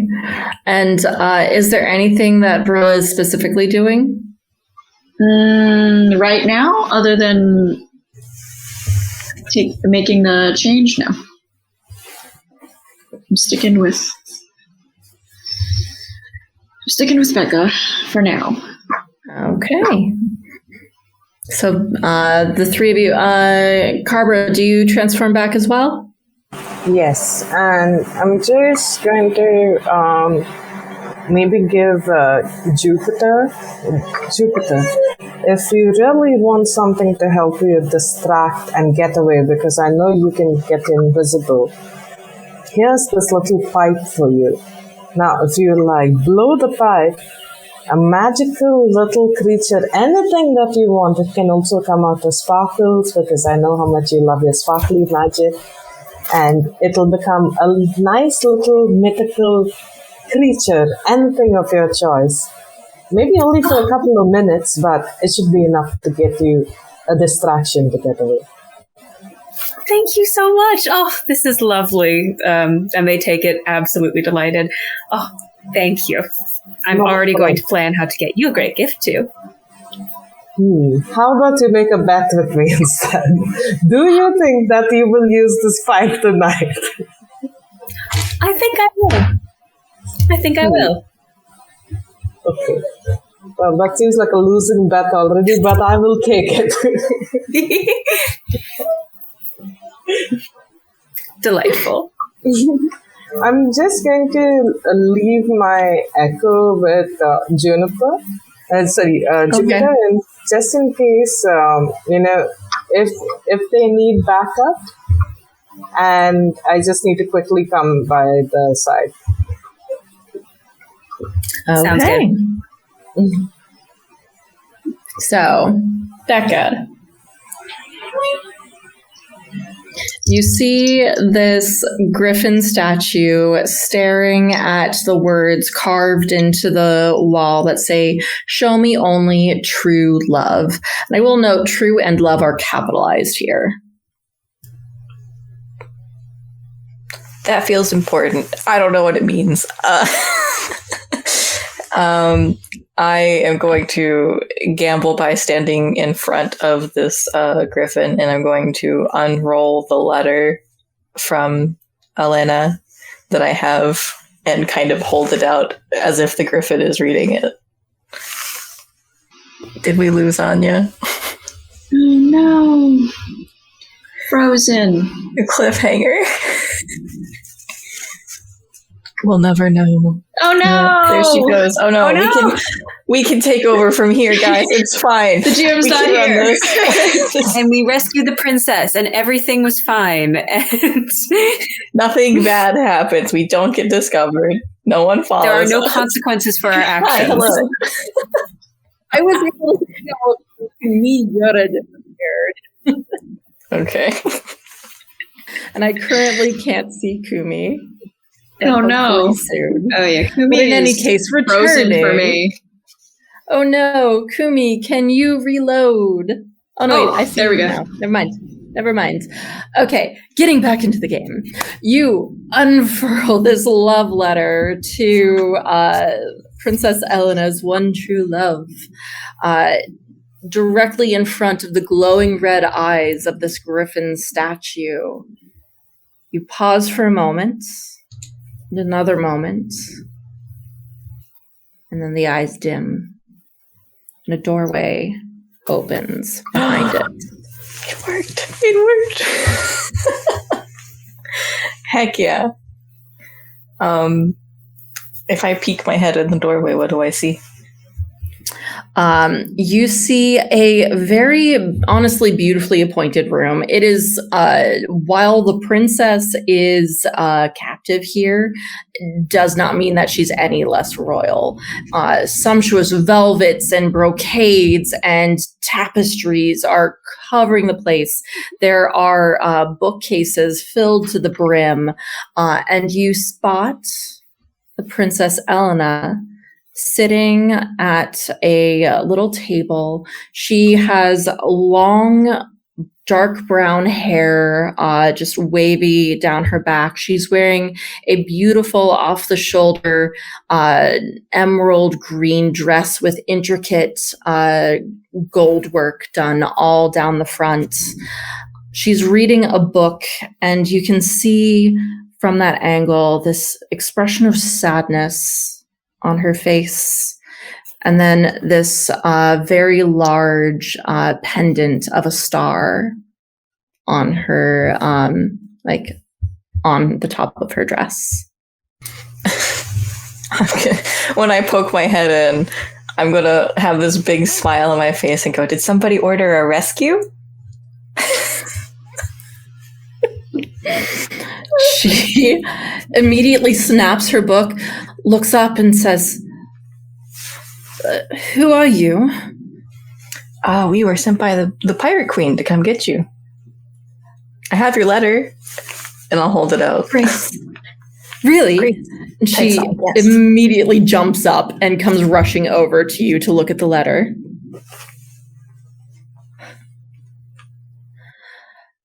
Right then, what do I need?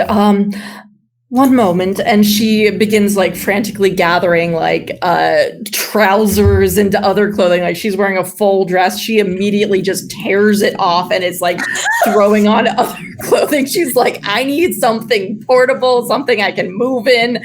Fuck this dress. Respect. While she's doing that, I'm going to turn to everyone else and be like, okay, how do we get out? That is a good question indeed. I can make it so that, if they notice that she's missing in the next 90 seconds, they can't really find her. I want to know what the spell is. Non-detection. I can cast non-detection on her, so that divination magic cannot locate her for the next 8 hours. Ooh. I would need to touch her, though, so I will let her do her thing for a while. Mm-hmm. My problem is we have Windwalk cast on us. She does not. Yes. Do you have another one of that spell? If I'm allowed to upcast it, it doesn't do anything, but I could use a higher spell slot, then yeah. Yeah, you totally can do that. Then I will go ahead and do that to make sure she also has this Windwalk on her. Okay. And you notice that she's like stuffing a whole bunch of things in like this little like handbag, very tiny, and there's so much getting stuffed into this bag. It is very clearly a bag of holding. And she's like tossing a whole bunch of novels in there, like all different, the dress that she ripped off of herself, she's stuffing in there. And she turns and goes, "Right then, how are we leaving?" Well, if I may, first I will hide you from divination magic in case, you want to track you or anything. By all means, do what you need. Okay. I will do that. And can I also real quick use a detect magic to make sure there's not like any like tracking stuff already on her or like anything in the room that she might trip if she walks out? Go for it. What does this spell look like to you as you cast it? As detect magic, only the caster is able to see. Hold on. Let me make sure I actually correct it. Yes, I did. As a cleric. I like to think that it has like a little. I'm gonna say it kind of has like a weird taste, like when there's like a little like ozone taste in the air from like when lightning strikes. So it doesn't really look like anything. I mean, it might have like a little like staticky crackle over things, but it also really just tastes like electricity. Fascinating. So you cast the spell and look around this rather spacious room, and you see that a window with the balcony that she has not been able to use this whole time is just glowing with like, those little sparks of lightning that run along, just covering the entire window. There are also several little artifacts in here that are glowing with that same magic. But also you notice that star pendant on her that she had clipped onto her clothing when she changed it is also sparking. What kind of magic is it? Let's see. I would learn at School of Magic, if any. And I am always the worst with those, so hang on one second. Is it like a divination, an abjuration, or is this like a protective like thing that she has? It is abjuration. Abjuration. If I may, ma'am, are you aware that your pendant is magic? It's been in my family for generations. Okay. I just want to make sure that they can't. Let me see if I can cast non-detection on that as well. Okay. Do I have a spell slot for it? Yes, I can also target an object that is no larger than 10 feet in any dimension. I imagine this is much smaller than that. It's about this big. Surprise, she's wearing a 10-foot wide. She's actually a giant. We forgot to mention this. The biggest pendant you've ever seen. Yeah. I will cast it on that because that seems like a highly recognizable object. Mm-hmm. Which, by the way, I have a beautiful drawing that is in this book of her. So I'm just going to send this to you to show you what I was describing because she's pretty. Ooh. Yeah. She is gorgeous. Yeah. Very nice brooch too. Yes, because I would like her to have an 8-hour head start. Very fair. I'll also explain to her that I can cast some magic that will allow us to turn into basically wind, like a cloud, and we can exit without drawing any attention very quickly. Sounds fascinating. It's very fun. If you say so. Shall we be off then? She slung the little bag over her shoulder. All right, now close your eyes and imagine you turn into wind.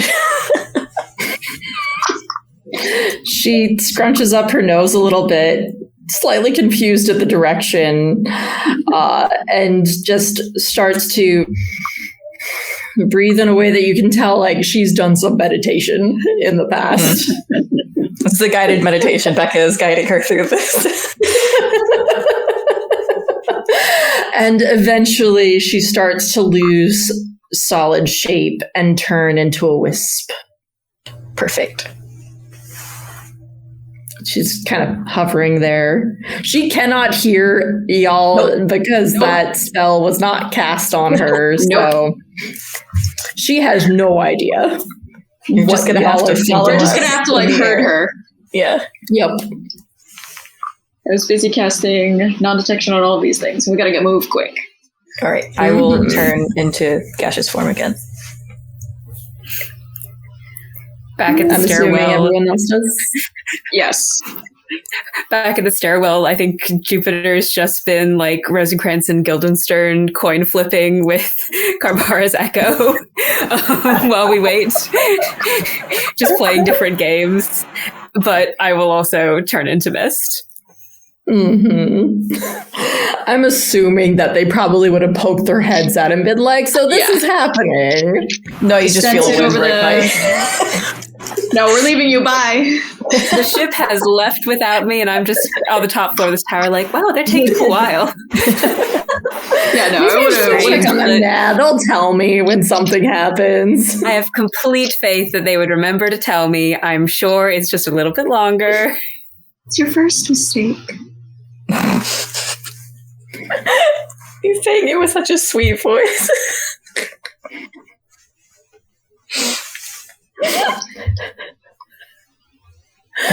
Just the little cheek tap just sold it for me.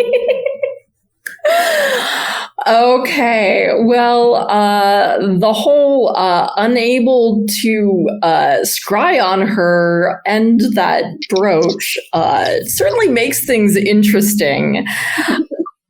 I would say, based on everything, you managed to immediately just rush down the tower, out into the courtyard and on. It takes her a second going down the staircase to get used to this, and then she's just zipping along beside you all. And you can tell which one is not you guys, just based on the fact of she's like drifting off places and then course corrects. But she's like doing little flips and things. I'll do like a little like corkscrew with her as we're flying. And eventually you return to your ship, the Rainbow Revenge. Oh, we won that bet. We won that bet. All of our dishes are going to get washed. There's a whole chase scene that y'all just skipped. Yeah. It's unfortunate because I can max damage a chain lightning. I know, right? I can do a lot of damage too, but like, hey, I'm also utility caster. Let's go. My ability to Cone of Cold and Blade of Disaster people does not need to come into play just yet. They're lucky. It would have been bad. You know what? I can do 10 attacks at them. It feels like it's a positive outcome for both us and the guards that don't have to deal with us. This is true. Okay, so you reach your ship and know that like you have some time, but if any of the guards go up to look, they will see that the door to Elena's room is just open because it was attached to that griffin and it slid open. Yep. It's not my problem anymore. We did what we were paid to do. Yeah, it's not even going to sit and cast Mang and just go. Oh, they have all the. Okay, so you, I assume, transform back. Yes. And as Elena is a little bit behind you when you transform, she's probably like 10 seconds behind you. She goes, well, that was certainly interesting. Right then, where am I? The Rainbow Revenge. It's our ship. Right. Are we leaving anytime soon? Because I'm rather conspicuous here. Yes, we should tell the captain to make way as soon as possible. That seems exceedingly wise. Captain, we've got the booty. Let's leave. Did they just call me booty? It's what we refer to anything we fetch. So pirate terminology. Yeah, pirate terminology. It's fine. We're telling You'll you. get used to it. Queen Tide song calls you booty in private. So booty. I don't believe you, but very well. Let's head out. And she immediately goes and finds the captain's quarters and is just going to head in there and chill, because she knows that being on deck and looking like her is probably a bad idea. Very smart. Yep. Jupiter will immediately fly up and starts to do any rope business that needs to get done to get us underway as soon as possible. I'm going to say, go ahead and roll a strength check for me then. Oh, can Karbara help her out? Help them out by going around. Oh, I'm not strong, but so thank you for the help. Ooh. Okay, slightly better. That is a strength check 13. 13. Was that with advantage? Yes, it absolutely was. I wish I had rolled it even so I could add a d6 to this, but I cannot. That was a 16 on the die minus 3. Okay. What I'm good for at talking to people, I make up for in lack of physical capability. I love this for you. So it takes significantly not longer than it should, especially given the fact that Captain Birdie was fully prepared to be like, okay, we need to leave at some point soon. It's after dark. It's after midnight at this point. But which is a fact that I momentarily forgot. Yes, it is after midnight at this point. But it's probably closer to 12:30 once you get you had tangled up some of the ropes and you managed to detangle them again, and the color coordination was not on your side that time. And so eventually you do manage to get them detangled to be able to get all of the sails unfurled and head out. So you know what? I'm just going to have I need a navigation roll and I need a steering roll. I'm going to say that y'all are helping Birdie, but one of these things can be done with advantage. I would say steering can be done with advantage because you have Birdie with you. I can do either one. What kinds of checks would these be? Yep, so navigation is an intelligence check and steering is a wisdom check. I'm going to do navigation. I'll do steering then, which I assume would be a water vehicle's roll for the proficiency. Yep. Actually, since a bit. 21. 15. No, 16. Okay. I can't do that. I mean, math. What is math? You all. Honestly, I'm skipping most of this escape by ship section because of how you managed to navigate and circumvent things. So with all of these collective rolls, you quickly make your way out of the cove here, out of the city where Princess Elena was captured, and you head on out into the ocean on the way to the queen who is waiting for her bride. Now, I am going to transition over to a few days later, as we don't need to do a chase. So, not long after, bathed in the golden glow of the setting sun, Pirate Queen Grace Tidesong and Princess Elena clasp hands on the deck of the Rainbow Revenge, adorned in their finest with eyes for no one but each other.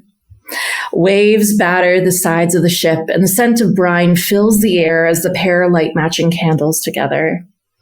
Queen Tidesong says in a hushed tone, and I'm probably going to cry when I read these, don't mind me.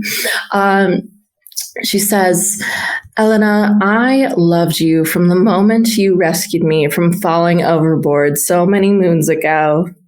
While our marriage today is the ceremonial joining of our souls, know that you have always had my heart. There will be no storm we cannot weather, no foe we cannot face, so long as we sail together. Elena brushes the back of her hand down Queen Tidesong's cheek, brushing away a tear that she has in her eye. You have been both my anchor and the wind in my sails, my dearest Grace. I cannot wait to rule with you, but most of all, I cannot wait to be with you. My love for you is as incalculable as the number of stars in the sky. Their vows exchanged, the two women lean forward to share a kiss. Elena tugs at the hat from Queen Tidesong's head and plops it on her own with a laugh. Your hat is mine now. She turns to all of you and the rest of the gathered pirates. Enough of this dramatic air. Let's dance. And Captain Birdie pulls out a fiddle and strikes up a tune that soon has nearly everyone on the ship joining in the dance in one form or another. Gentle globes of light shift and bob in the air above the deck as we pan up and out into the starry sky above. Now, saying all of that, is there anything that you all would like to touch on during this whole scene? Anything you would like to add? So Karbara is dancing with herself, essentially doing this sort of like tap dance with her echo. I'd say that at some point when the camera is panning outwards, you see at the back Jules washing all the dishes from the banquet. Yes, I was going to ask to follow up on that. Yes. He's grumbling to himself and but also tapping his boot a little bit to the beat of the fiddle. I don't have even given him a day. Nope. You made the deal. A deal's a deal. As the dancing is occurring, Jupiter is just slipping in and out of different areas, and every time that you see her is in a different, very formal wedding outfit, but just like completely different genres. So there's a nice suit, and then there's a ball gown, and just a whole different variety of things, and has used the little fife to summon a rainbow dragon with the same color as the sails so that that can dance with us too. Amazing. I'll say that Becca is taking groups of people out and casting water walk so that we can dance on the water, on the sea. Maybe the first dance is out there. And I love that. That would be fun to do. Unfortunately, I don't have anything fun to add. Okay. That's fine. Are you just dancing along? Yes. Yes, I am. Okay. Is there by any chance that we can ask Captain? So, a deal is a deal. We came back without any mess, no trouble. The princess is here. She is now our new queen, our second one. Mm-hmm. So, matters about the vacation we were discussing before we went on. Where do you think you're going to take us, dear Captain? Where would you like to go? Look at everybody else. Where haven't we been before? Or maybe where can we take a chill pill?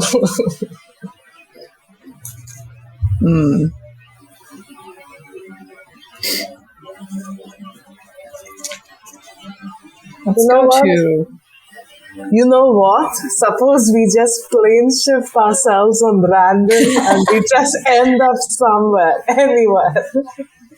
I was just definitely about do to that. ask, have we ever taken the ship to another plane? Because I feel like we should at some point. Go to the elemental plane of water. Exactly. That seems like a lovely vacation spot. How They about kind it? of A raise new their adventure. eyebrows. I mean, sounds interesting. I'd give it a shot. We can find the new vacation islands. Let's look for them. Start our own resort. Oh, no. Pirates. A retreat for pirates, that would be amazing. I'm pretty sure that's Blood Moon Bay. But in any case, I do believe that that is where we will end our game. So, thank you all for joining us on this sapphic swashbuckling journey. I hope you had as much fun watching our tale as we did in telling this ridiculous, wonderful story together.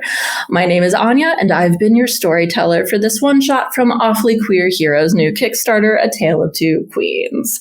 You can back the full adventure module now. The link is in the chat/description, depending on where you're watching the video. We'll go around and talk about where people can find you and one or two projects that you have coming up, if any. So let's go in reverse order with Jill. Hi, hello. I am Jill, also known as Ghosty JK on the internet. You can find me. I have a card website that is also ghostyjk.card.co, where I have a list of previous actual plays I've been on, as well as a link to a couple of podcasts that have not been released yet. You can see me on the Welcome to Writington Monster of the Week podcast and Birdwatchers when Mystery 11 gets released. I'm also in an upcoming project called Black Teeth, the liminal RPG from The Transmissions, and I'm super excited to have that released. Yay. And then Kumi. Hello, I'm Kumi. You can find me at Kumi Curiosities basically anywhere. It's also the name of my little D&D exclusive store here in India called Kumi's Curiosities. I'm also part of the streaming channel and community called The Pigeon Killers. Catch me around on Discord, but you can mostly find me on Instagram. Where to see me next? Well, I'm going to be on Horde of Tales Women in Gaming Month in March, so you can catch me play a game of Pride and Extreme Prejudice. Really setting the tone with the light here. But yeah, see you soon. Bye. I'm so sorry that you're. I know. I'm so sorry that your video was off. You know what? This is just a moment to just say that maybe I didn't get to use my echo too much, but this is what it feels like. It's just appear and disappear constantly. Yep, sounds about right. Okay, and then Gena. Hey, I've been Gena. You can find me. I'm in a bunch of projects, but I'm not sure what has been announced yet. So I'm not sure what I can and cannot tell you. They will all be listed on my card at genathan.card or at _Genathan on Twitter. I am also starting a Substack, a blog called One Woman Plays, in which I play solo TTRPGs and then I write them up. An actual play blog. That will be also happening, and it will also be listed on my card, which is updated. Very cool. And Emma.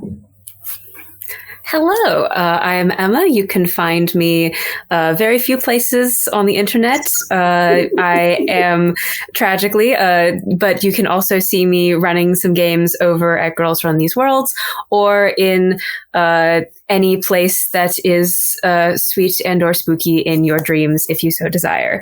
I'm in a lot of different things, but most specifically, I am in voice acting in Breathing Space, both past and upcoming seasons, which is a sci-fi Western show that's very fun.